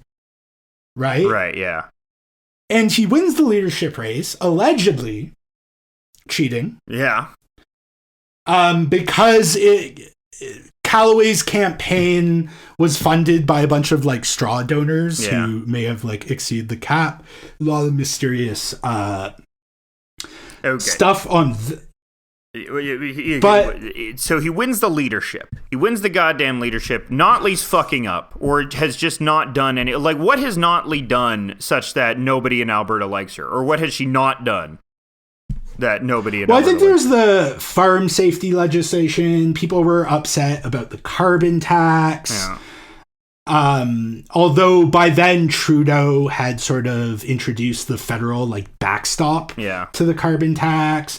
But then what Notley does is there's the Trans Mountain Pipeline that is supposed to triple the amount of tar sands bitumen that is going to be exported at some point this year. That was in the works then, and she decided that rather than be bolder and more ambitious on climate policy and do a better job communicating it to people, she was just like, I am pulling out of the federal government's climate framework, which included an increasing carbon tax, until they get this pipeline approved. So so she undermined her own base, who are probably disappointed. And that's what Notley spent doing. It was saying, no, I am pro oil. We're gonna get that pipeline built. Yeah. But right, conservatives never got pipelines built, but we're going to. Yeah. And even last year in the election, Notley was bragging because now finally the pipeline's getting built. That I got a pipeline built. How many pipelines did Kenney get built when he was in power? He didn't get any. And it's just like, what use are you? Yeah. And now it looks like that whoever succeeds her is going to be even worse. Yeah. Yay. So she's undermined her own base. Kenney's doing all this outreach based on he wields power effectively in that everyone else in the party is intimidated by him and his goons. So he is just absolutely poised to win the 2019 election. And he does. Which he does. Notley decides to stay on as leader of opposition so she could run on an I told you so platform in the next election. And then Kenney launches, after he's elected, what he called the Summer of Repeal. And he just repeals like pretty much everything the NDP did that was remotely worthwhile.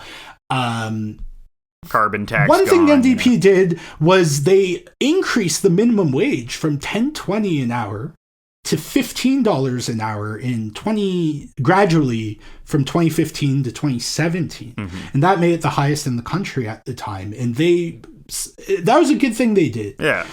Now, you can't lower people's wages if you want them to vote for you again. So what Kenney did was he created a 2-tiered minimum wage, one for youth and one for who can't vote anyways. And if they do vote, and are less likely to vote when they turn 18, and if they do vote, they're more likely to vote NDP anyways.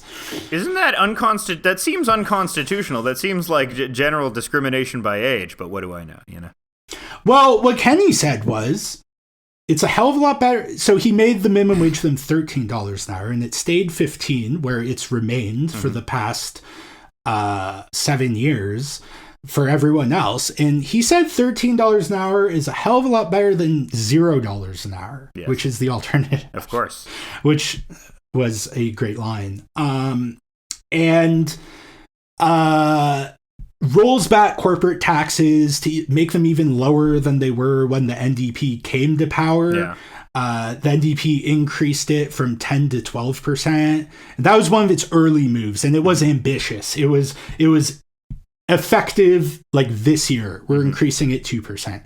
Whereas Kenney was like, we're rolling it back a percentage over a year until it's 8%, which will make it by far the lowest in Canada. And all these oil jobs are going to come back. And spoiler alert, they didn't, because the savings that these oil and gas companies made, and the big 5 oil companies, which are now 4 because Shell bought Husky, reported on their own a projected $4.2 billion in savings in their quarterly reports after that tax cut. And that's just you don't need to hire more people. You just made $4 billion for doing nothing. Right. Yeah. And in fact, they invested in automation. Of course, right? Yeah. So they could drill more faster, right? And yeah, I mean, just and then all the union-friendly reforms that the NDP did that didn't go far enough, but were no doubt achievements, like bringing in automatic union certification through card check, time and a half overtime. Strengthened like the small incrementalist safety, quality of life increases that were vaguely left wing, all gone, totally eliminated. And that was a way to keep both the sort of neoliberal / neoconservative and clown fascist factions of the party on board at first, to sort of maintain this unity that proved tenuous by just cutting people's taxes, right? Just focusing on economic issues. And then he also launches this inquiry into this foreign funding of environmentalists. He creates this war room to provide rapid response. The war room! Kenney's war! It was actually called the war room. Well, that's how he referred to it in like his campaign and in the lead up to creating it. But then it was incorporated as the Canadian Energy Center. And it became a laughingstock quite quickly. The height of that was it's going after Netflix for a children's Bigfoot cartoon the movie. Sexy Bigfoot dad who was who is that was very funny to me, because we used to have like most children's entertainment in the 90s was like environmentally bent, like with Fern Gully and stuff like that, but now none of it is, because that shit's too real. So they went for like the one example of it that they could possibly find. And the jokes wrote themselves. I mean, Kenney went and said that this kids movie was like vicious and defamatory. And it's like, first of all, it doesn't even take place in Alberta. Yeah. It's in Alaska. And second of all, what really made him, because, right, it depicts this oil company kidnapping Bigfoot because he gets too close to the truth about their plot to, like, blow up a nuclear device underground to get oil. Yeah. Under this, like, environmental preserve in Alaska. Yeah. But first of all, oil companies are responsible for killing people all over the developing world. Yeah. Remember, that's why we were supposed to support Canadian oil, because it's ethical. Right. Yeah. Hey, we don't have to kill 1 million people in Iraq. We can kill whoever dies in the Fort McMurray fires. But they signed a contract. Second of all, using a nuke to access oil deposits was actually a thing that was contemplated in the 50s by oil companies. These scrupulous oil companies, these highly scrupulous oil companies. Yeah. But anyway, and then this inquiry happens, and it keeps changing its terms of reference. At first, it was we're going after this foreign funded plot to subvert the oil sands, and then they quietly add the words "if any" to its terms of reference. And it keeps getting these deadline extensions, and then it turns out it was originally they were making it sound like these like McCarthyist like hearings that they were going to compel these environmentalists to testify, and then it was like, actually no, we're not going to do that, and also we're not going to debunk any falsehoods because that's like they hired an accountant to lead the inquiry who is also a donor to the United Conservative Party.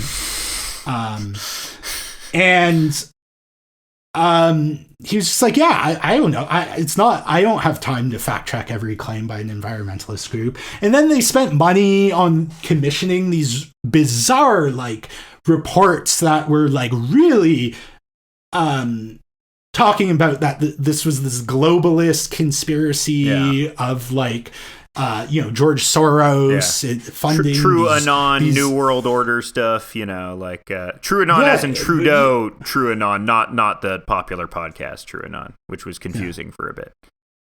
That was, that was annoying too. But as a fan of True Anon, the podcast, and then basically it comes out and it's like, everything's above board. Like, maybe you disagree with environmentalists, but they don't have a lot of foreign funding in the grand scheme of things. Yeah.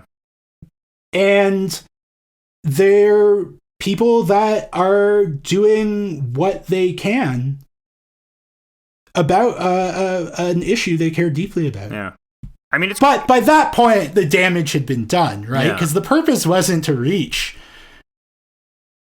a damning conclusion, right? Or it was just to cast this shroud of suspicion around environmentalist activities, which it did. Yeah. And anyways, I know we've been talking for like ever. Yeah, but what's interesting to me about it is like he is very Trumpian as well in that he's like this campaigning genius, but like once he gets into power, just he can't do anything with it because there is this like level of unfocus and incompetence to some degree. I mean, he got a lot of things done competently as in repealing stuff, but there's also like he couldn't maintain that momentum that allowed him to campaign so effectively.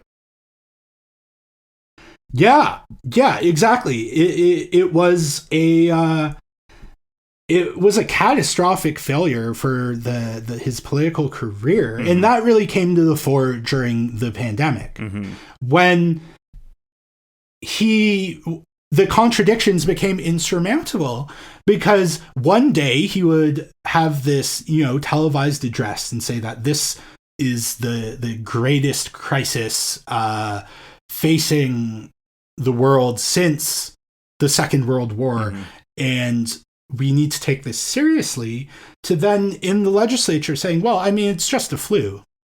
Right? It's just an influenza. It only kills people who are going to die soon anyways. And then he would, during the first wave was when there was the most serious restrictions on COVID, when there was anything in Alberta that you could say resembled a lockdown. Mm-hmm. And even then, there were so many exceptions to the restrictions, like the meatpacking industry, which became the site of the largest outbreak in North America in High River, which is actually the town where Danielle Smith lives, in April 2020, when half the workforce got COVID, and 2 workers, and then a parent from one of the workers from the Philippines died. And again, it was all these sectors that have like a largely racialized workforce. It also gave Kenney the opportunity to suspend like environmental monitoring of the tar sands, which is already quite lax, as recent reports have shown. And then throughout the pandemic, he just gets torn between this sort of rural fascist clown caucus that's just like, no, let the economy rip, and you know, the who cares, like, and that was his intention, right? He was just had this long-term view that if we do bare minimum restrictions at the start, and then we can just encourage people to be responsible throughout the pandemic, right? He talked about and then that was his approach after lifts restrictions gradually after the first wave. Then the second wave happens, and that's the deadliest in Alberta, and he won't impose any restrictions. It's like, no, personal responsibility. It's going to be okay. Can just his numbers were by far the highest numbers in Canada, right? The most people in Canada died of COVID in Alberta, right? Or am I wrong about that? I could be wrong about that. I mean, perhaps proportionally, but not absolute. That would be Ontario or Quebec. Yeah, but I think proportionally it was like there were more COVID deaths, and I could be wrong. I shouldn't say that because I'm not sure on the numbers for that. But there's right. I mean, at various points, Alberta was the COVID hotspot for North America, whether it was the largest workplace outbreak in the first wave, or I believe in the third wave, it was just the most cases per capita anywhere in Canada and the United States. He was fucking even up. Michigan. He was really undeniably. And so he just kept bouncing back between just take your own responsibility. And then as things got really, really bad, and he had ignored calls for physicians for weeks, saying, no, we need like a strict lockdown for 2 weeks to stop the spread, and then we could talk about getting back to normal. He just didn't do anything. He was like, no, personal responsibility. A reporter famously asked him in December 2020, when we were at like the height of the second wave, like, do you take any responsibility for all the deaths we're seeing now? And he was like, that sounds like an NDP talking point, not a journalist question, right? Like he was shook, right? He was shook that this approach of trying to please everyone, please no one. He fucked it up. He broke the Flanagan thing. He tried to get too wide. He cast too wide of a net, and it ended up tearing him asunder. Yeah, I think that's very true, actually, and I hadn't considered that, but I agree. Because really, the people whose support he needed to remain as leader of the UCP, and thus premier, were the ones who were like, no, don't do anything. Like, this is all fake anyways. It's not that big of a deal, right? It wasn't the people in big cities who were like, actually, you should, shut down certain sectors for certain. They were all more business elite, so they understood, no, you have to, you got to sort of do certain things to make things keep going. They had a sense of like logic or economic understanding that the rural clowns did not. But anyways, so in late 2020, near the end of 2020, he reluctantly imposes these restrictions that don't make any sense. Yeah. And I think the gist of them is that you couldn't gather with a friend outside. Yeah. But you could go to the mall with them. You could meet them at the mall where, again, it was Christmas time. Gotta keep the wheels of capitalism indoor space, turning. outdoor spaces are bad, but indoor spaces are better if you're with a friend, And that just fueled denialism. Yeah. And basically, he has this phased reopening plan tied to hospitalizations in 2021. Mm-hmm. And then once they get to phase 3, because the restrictions were like nonsensical, mm-hmm. the hospitalizations started to increase above the threshold. And so they went back to the restrictions regime that he implemented in the end of 2020, which didn't make any sense. And this is when people in his caucus start speaking up and saying, this is unacceptable.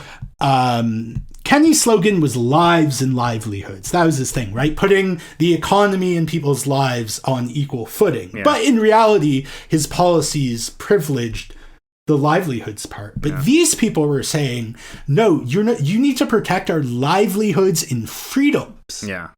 Right? So lives isn't even part of the equation in that. Yeah. And that was essentially the entire rural UCP caucus signed this open letter saying, no more restrictions. Some of them were going around saying that the lockdowns, which weren't actual lockdowns, were killing as many people as COVID and like really out there stuff. And so basically he makes a Hail Mary and he's like, okay, we're going to reopen. The vaccine is available now. Once 70% of people get their first vaccine dose, if they do it before July 1st, we're opening for the summer. Calgary Stampede's going to be back because it was canceled for the first time in like 100 years. Huge blow to the economy. Massive blow to the economy. In 2020. Yeah. Yeah, he's like, we're open and we're doing it for good. Yeah. We're never closing down again. And then that's what happened. 70% of Albertans got their first dose of the vaccine. Yeah. You saw Ontario and BC, which also mismanaged the pandemic in their own ways, but always had Jason Kenney as sort of a foil to be like, well, at least it's not Alberta. Took a much more prudent approach, right? They were going to reopen in the fall. And I believe their criteria for vaccination was tied to having both doses, not just one. And would you know it, that the anti-lockdown people immediately pivoted to being anti-vaxxers. Oh, no. And who could have seen this? And Kenney was, again, telling people, be personally responsible, take your vaccination. But essentially, after it hit 70% at first dose, it just froze because he was like, yeah, it's over. We're open for good. Yep. Best summer ever. They sold hats on the UCP website.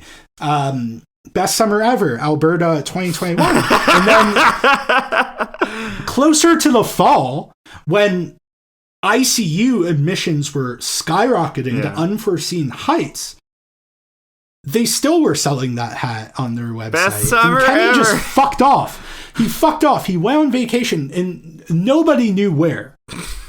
Nobody knew where he went. And he claimed that he was talking to his aides every day about the COVID situation. He was fully briefed. And then CTV, one of the major news broadcasters in Canada, got his weekly calendar. And it was like once a week he had a COVID briefing.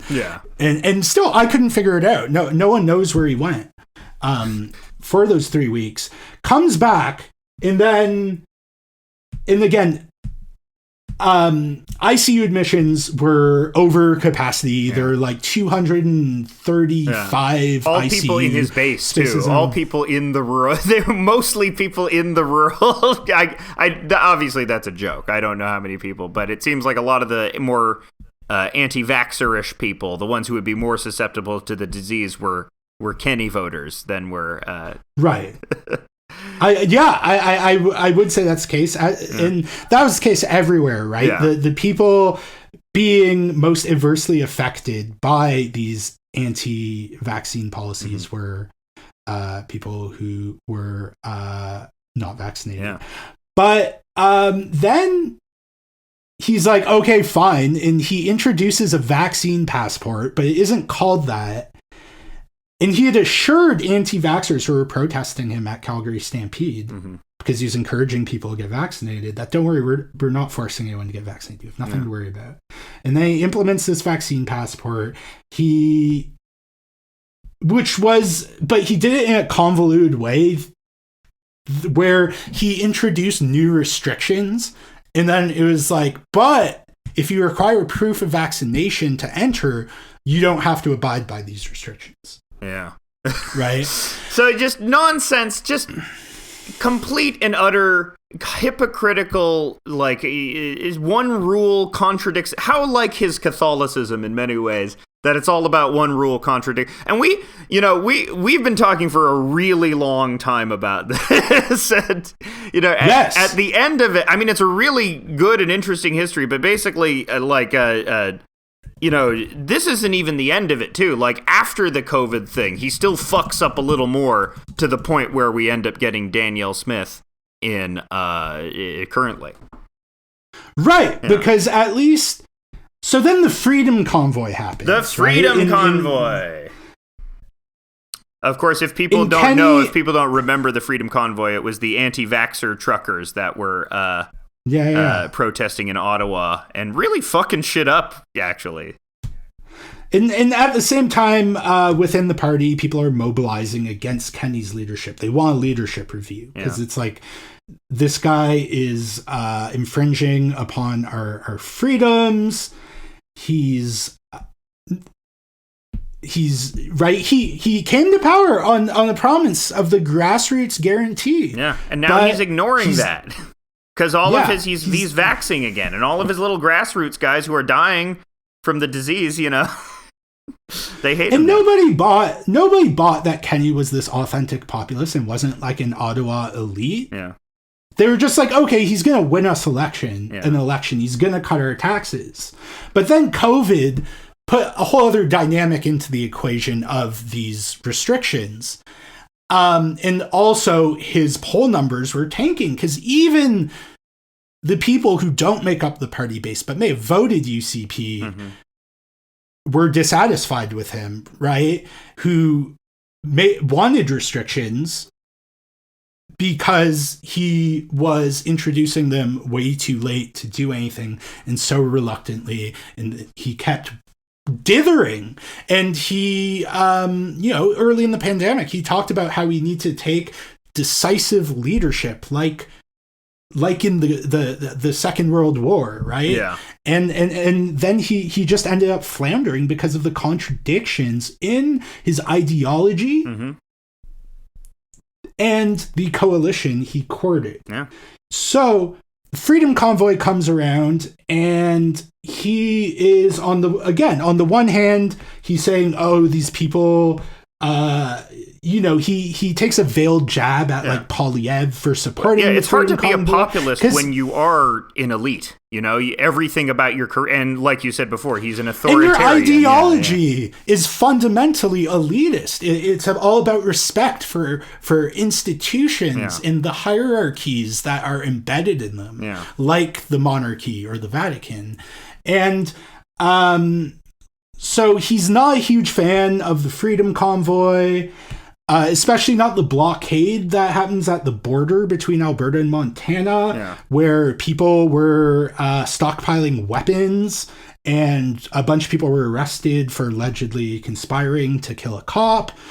But then when Trudeau announces that he's using the Emergency Act to get rid of the convoy from Ottawa, Kenney's like, this is unacceptable. This is an infringement of our freedoms.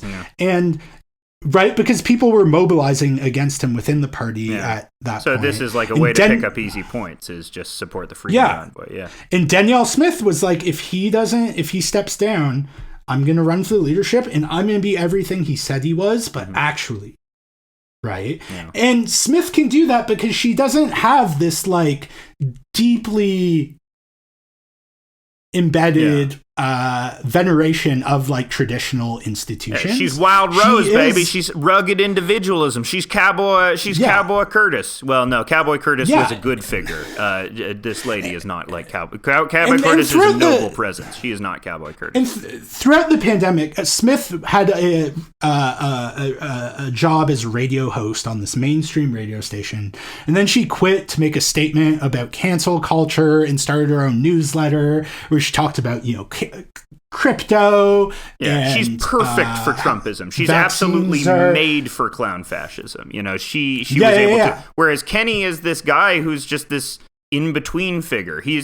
In some ways, he's kind of like a bizarro DeSantis in some ways, where he's like someone who's obviously from this older guard of. Whereas DeSantis did really good on a state level, or at least the people in his state like him, and he didn't alienate it. He did terribly on a federal level. Whereas with Kenney, it was the reverse. He did good, but he sort of has the same like rizless, glad-handing personality that Ron DeSantis has as well. Just personally sort of unpleasant and doesn't have that wild charisma that someone, Daniel Smith is a terrible person, Pauli Ever is a terrible person, but they have the thing that's able to activate those, the UCP rural caucus, Yeah, and I understand that with Smith, because as someone who's like interviewed her before and stuff, she is very likable in a weird way. Like she's a very talented communicator. Yeah, well, in the same way that Gavin McInnes is quote unquote likable. He has like the razzle dazzle. He's got that entertainer spirit, But interestingly, Smith said that like Ron DeSantis is her hero, and what she's doing with this anti-trans policies that she's talking about. I mean, it's right out of the DeSantis playbook. Oh, yeah. I mean, banning trans women from women's sports, limiting under 18 trans healthcare. Yeah, it's all. Forbidding hormone blockers for presumably just for the purposes of gender identity. Yeah. Exploration. I don't think for kids who are, say, going through puberty early, like they've been used for decades. Yeah. But my point is, Kenney, like Smith was there to pick up the mantle from Kenney when the contradictions in his project became insurmountable. He scraped by in his leadership vote with 51.4%, still has never lost an election. That was right. He said, that's not enough to stay on. I'm going to step down. Yeah. Right. And I mean, conservative politicians in Alberta have stepped down after getting 75% in their leadership review. You can't rule over that fractious a caucus. Yeah. And then here we are today with somehow an even worse person. Kenney was really bad and set up this. Actually, she's not worse than Kenney, but she's like definitely more overtly aggressive than him, which is worrisome. Yeah. Yeah, well, but I guess I want, because I think probably we should wrap up. We've been speaking for. We'll wrap up. There's one more subject which we'll devote like 5 minutes to, because that's why we called the episode "Good Canadaland" to begin with. Oh yeah. And there's one thing which we'll didn't even get to because we were too busy. You were delivering this wonderful oral history of Jason Kenney, a pivotal figure, not just in Canadian politics, but I think is like this great living object lesson in the discarding of neoconservative politics in favor of this new cultural guard of conservatism. He's like this living embodiment of it. Right. And that I think leads me to my final point is that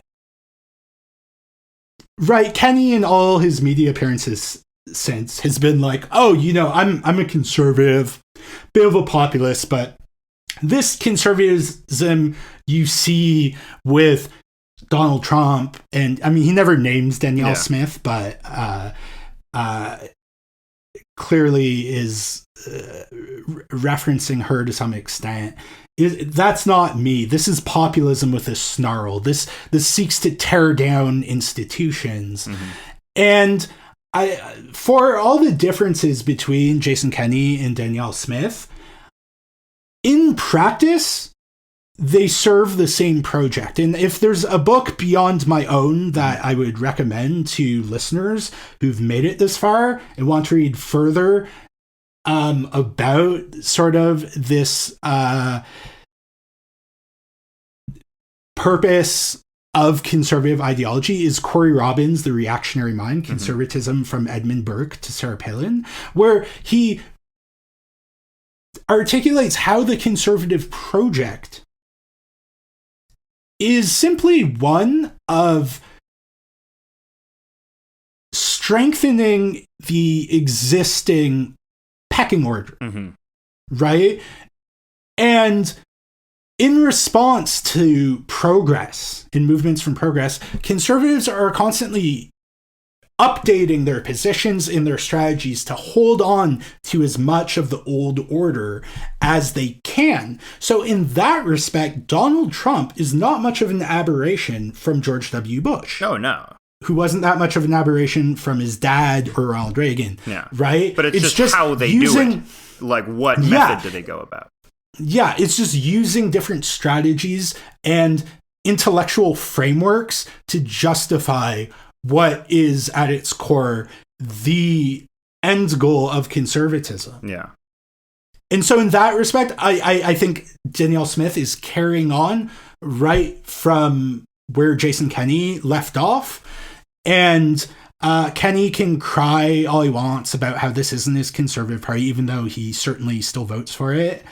It is. It very much is. And he, more than almost anyone else in Canada, put his signature on conservative politics, that and not just conservative politics, but shifting the entire terms of debate rightwards. In between Poilievre and Harper, he is the most significant conservative figure in Canada, probably. Yeah, well, yeah, and Mike Harris as well, I would say, who now sits on the board of a long-term care company. Oh, no. That's horrifying to think about. But Kenney. I mean, freaking Kenney. He's absolutely worth studying. You should pick up the book. We haven't even gotten to like half of the stuff yet either. Like, even though this was like 3, we didn't even get into his Catholicism. We didn't even get into orphan wells, which we talked about on an episode way back. So pick up the book, and I'm sure that'll be in there. I'm sure all of that stuff will be in there. And just to round out the back of the episode, this episode is called Good Canadaland because Canadaland, which if you're an American listener don't know, was not just an important Canadian like sort of podcast or new independent media thing, but sort of one of the ones that even like pre-Chapo demonstrated to the world that like internet independent media was this like viable alternative thing, and you could do like really good and rigorous journalism with it. And the leading figure of it was this guy called Jesse Brown, who has very recently, I don't know what's happened to that guy, but he has gone off the freaking deep end. You know, first it was with like very Zionist takes or like very, punching punching left on Palestinian people. And now it's like what was the one about the Taylor Swift AI one? Yeah, he was talking about how like AI deepfake porn should be legal. And then he posted some animated like pornographic kind of image of Trudeau and was like, should this be illegal? Yeah, maybe. Yeah, I mean, he's totally gone off the rails. Why has he gone off? Does anyone know? Is it just this round of Palestine reporting broke his pseudo-Zionist thing? I think that's thing? that. Because really, as a media critic, which is his... Like, I would describe Canadaland as... And I think explicitly, Jesse has said in the past that he sees as a model On the Media in the States. But it would be if On the Media had its own network of different podcasts and also produced journalism. And like online sort of investigative journalism is what I mean. Yeah. Of course, On the Media is... And so Jesse sort of fashions himself as this media critic. And I mean, he's always had these weird sort of incoherent, I would say libertarian leaning politics. But I think undoubtedly for the past decade, he's been more of a force for good than bad until October 7th, where that broke him. It broke his brain. In the way he's been talking about this issue has just been like, it's all about, there's so much anti-Semitism. Oh my, Jews are being gaslit. Cafe Landwehr. Yeah. Yeah. Right. And so I think the peak of the absurdity of this approach is so Indigo, which is the largest books. Yeah, the Canadian equivalent to Barnes and Nobles.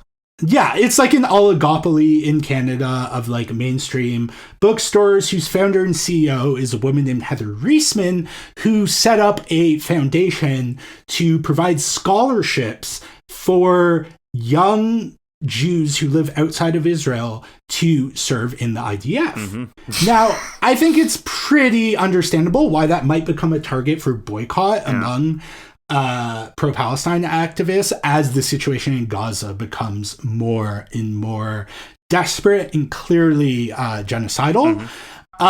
But for Jesse, this was an example of he said it was a Jewish-owned bookstore being defaced. You can buy Kenneyism at Indigo, I'm sure. You can. I would recommend you don't, but obviously I'm not as big time and enough of a big time author to be in the business of policing where people buy my book. But I would definitely recommend that you do it at an independent bookstore, or if your choice, if you live in like a small center with no independent bookstores and your choice is between Amazon or Indigo, I would say in the current moment, Amazon is the lesser less overtly evil. Zionist entity. So, But, the less genocidal entity. Still fairly genocidal. And so Jesse's been just talking about anti-Semitism constantly, not talking about the situation in Gaza, just talking about how it affects him personally and how scared he is as a Jewish person who is independently wealthy in Toronto. And then when someone pointed out that he's like a millionaire because he created those bit strips. No emojis. way! He did that? He created Bitmojis? That's insane. I mean, oh man, what a legacy to shit on, because I love those things. But then he said, oh, you're saying that Jewish people are wealthy? Like, just the most bad faith attack to anyone who pushes back against this narrative. The most Uncle Leo type anti-Semitism deflection. Yeah, there is. And I do want to write a piece at some point about the Uncle Leo-fication of Jewish communal discourse. Just such bad faith. And I mean, he's a media critic, right? And there are so many examples of Canadian media being systematically biased towards Israel. I mean, the Izzy Asper, the guy who owned most of the newspapers in Canada and Global News for a period in the early 2000s, was openly saying, no, like you can't criticize Israel in my publications. Fuck off. And again, the Global is now owned by another company, whereas these newspapers are owned by a chain called Post Media that imposes this rigid, conservative, pro-Israel, anti-trans line on its publications across the country. And here you have him, he got mad because there was a pro-Israel protest in Ottawa that a newscaster on CTV News, Canada's most watched nightly newscast, which forbids its anchors from using the word Palestine, called a pro-war demonstration. And he said that this is putting Jewish people in danger. And I mean, what can you say to that? What's especially weird about it is this like hysterical attitude towards Palestine protests and towards Israel has somehow bled out into his other opinions as well, like opinions which shouldn't be other stuff that doesn't even have to do with Israel is just much dumber now. It seems to have like fully destroyed his mind, and to the point that like Canadaland staffers are like in mutiny against him, essentially. Yeah, I mean, Canadaland is unionized, and I know a lot of great journalists who work there. Everyone I know who works there, except for Jesse, is a great journalist. Yeah. Jesse at least used to be. I've been on his show too, and I thought I was like, wow, he's like a pro. Yeah. We were actually talking about Ukrainian Nazis, which I think also kind of broke his brain. Yeah. And maybe reinforced some this mindset that he was raised in, and many Jewish people were raised in, like myself. Yeah. They're all out to get you. They're all out to kill you. You need a fortress. You need a fortress. Yeah, you need a militarized fortress. Yeah. It's doing nothing wrong. Everyone's just singling it out because they hate Jews. But if you're a media critic, you should be able to critique your own personal biases and interrogate them and seek out other points of view. And he's totally failing in that regard. And it's tempting to say that he's failing to rise to the moment, but what he's doing is far worse because he's shitting on anyone who's rising to the moment. And when Jesse had that, when he was crying about this pro-war rally, which was, I mean, the Israeli ambassador spoke. He said, we are going to win this fight. Fucking Rex Murphy, one of the biggest right-wing shitheads in Canada's op-ed pages that are littered with them, spoke at this rally. Right? But he's like, no. This was a rally against anti-Semitism. Right? It had nothing to do with Israel. And it's like everyone there has an Israeli flag. What the fuck are you talking about? And then anyone who's like 100 Palestinian journalists have been killed in Gaza. It's weird that you aren't commenting on that. He's like, why do you want me to say an opinion on Israel? Is it because I'm Jewish? And it's like, what? Uncle Leo! Uncle Leo! Yeah, it is. It's bananas. And I mean, the thing is, I think he's finding, I mean, again, the right wing ideologues who populate Canada's op-ed pages are, I think he's finding himself in their company now, and his employees have to scramble to do damage control. Yeah, now National Post pundits are like, wait, Jesse Brown is based? You know, I never thought I'd be on the same side as Jesse Brown. You know, I heard my very conservative dad the other day is like, he was talking about, I heard a guy talking about Israel and I agreed with him, and it turns out it was John Fetterman. And so, I mean, we've already been talking for hours and hours at this point. Just want to say, Jesse Brown, what are you doing? Come back to the fold. You know, there's still time. You can come back. We'll treat, you know, we'll forgive you. Maybe not. But also he keeps getting basic facts wrong in his attacks that on people, and it's always racialized people that he's accusing of being these anti-Semitic hordes, while at the same time being like, I'm not even talking about Israel. What do you mean? I'm talking about anti-Semitism at home.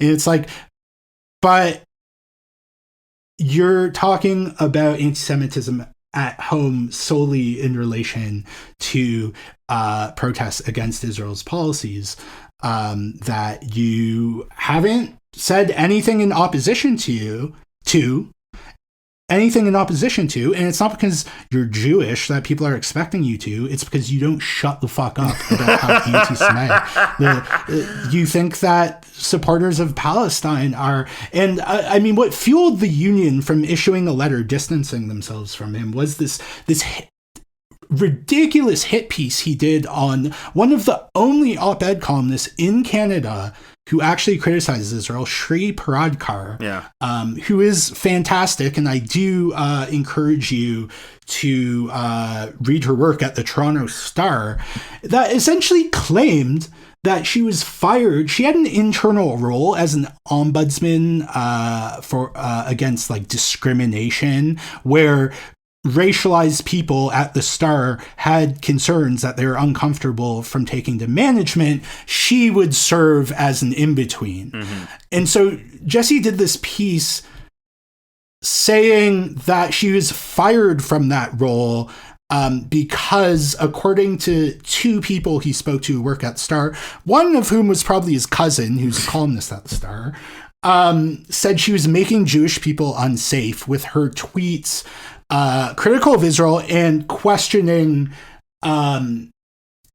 that every single fact that Israel's propagandists have claimed about October 7th is true, which, as we have since many of them found, have been disproven, including the friendly fire.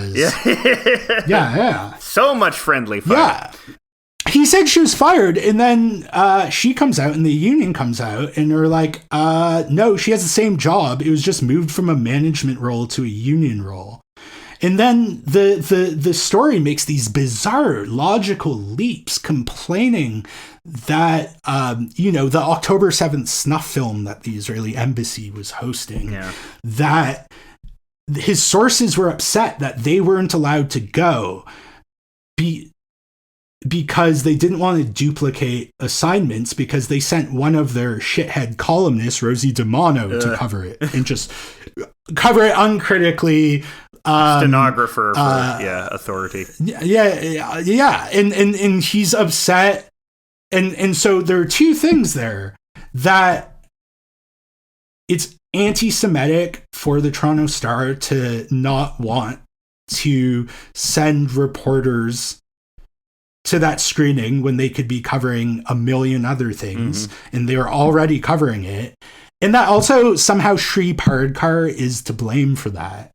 And so anyways, the story had a ton of corrections in it. Yeah, he's not only, like, the journalistic rigor of which he could have been expected before has since gone by the wayside since October 7th broke his brain. And, it's sad because I liked Canadaland was pivotal in my political development, and it's like I don't think like Jesse Brown was like a perfect guy or anything like that. I wouldn't say he's a hero. I would say he was somebody that was like I thought was doing good in this world, and it's really sad that that can change on a dime, Yeah, I mean, he always had a blind spot for Israel, I noticed since the beginning, but it was like a minor thing, right? Yeah. And he was doing all this great work. But now he's so hyper fixated on promoting Israel's narrative that you can't just dismiss it, and it's impacting and again, it's trash. It's not. It's totally like again. Go write for Quillette. I mean, there are a lot of really great journalists who are trying who are trying their best. I mean, and you see, thankfully, Shortcuts, which is their biggest show, where they have a guest on and they talk about news stories.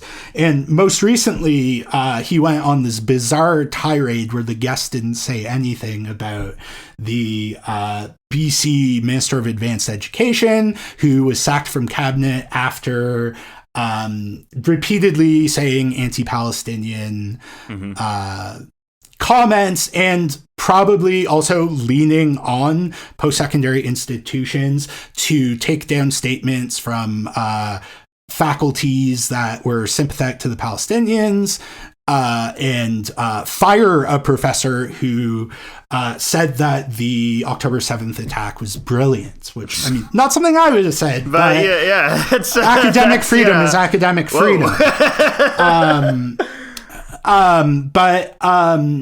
And just went on this tirade that she's being singled out because she's Jewish, and that another member of the Holocaust, member of the NDP caucus in BC wasn't disciplined after she signed a letter questioning that Hamas committed rapes. He's just gone full on October 7th. Zio and authoritarian. It's like no, but there's a correction on that episode that I just noticed yesterday. I didn't bother listening to it, but a friend told me it's just a monologue. Like, the guest didn't even say anything.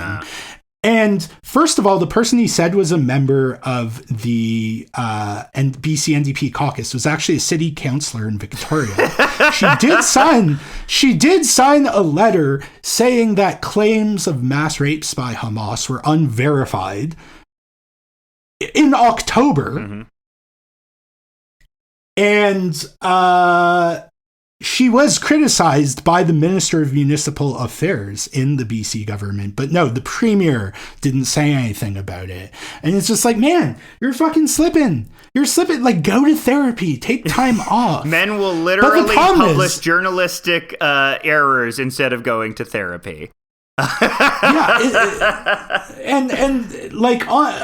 I think the thing is, he sort of entered what Naomi Klein has called the Mirror World, where he has this new audience of people who thought he was a woke dipshit now, like cheering him on and like also like encouraging him to just fire all his staff. Yeah, it's like Dave Chappelle's new audience, or anytime someone. I mean, it's the same thing with turfism. Naomi Wolf. Yeah. When someone takes on when someone becomes a turf, it takes over their entire life. Suddenly, they can't talk about anything else anymore because they've gone to this single illogical issue that has consumes their existentialist metaphysical reality, but and then your wife leaves you, and you double down.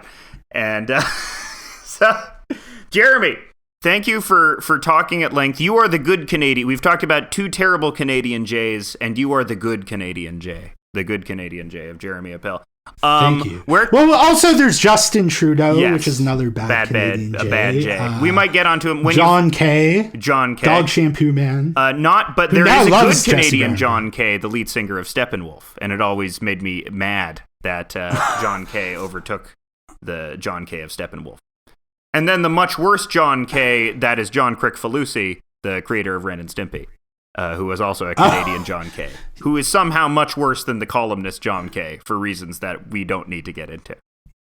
Well, I mean, I don't know. Do you have another 3? Yeah, we'll talk of that. Oh, okay. We're going to go another hour on Ren and Stimpy, okay? It's going to be Ren and Stimpy. Now is my time to rant at you, my friend. Now is my time to rant at you for Ren and Stimpy. You want to do an oral history of Ren? I don't know why I've gone Cajun for this, but...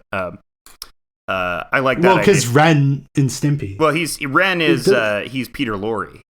Cajun, I just like the idea of there's a YouTube. You know how there's all sorts of cartoon YouTube reviewers, but what if there was a Cajun one? My favorite one is Steven Universe. I guarantee Steven Universe. That's my new character. That'll be the next episode is Cajun cartoon reviews. Anyway, Jeremy, where can they find you on the internet?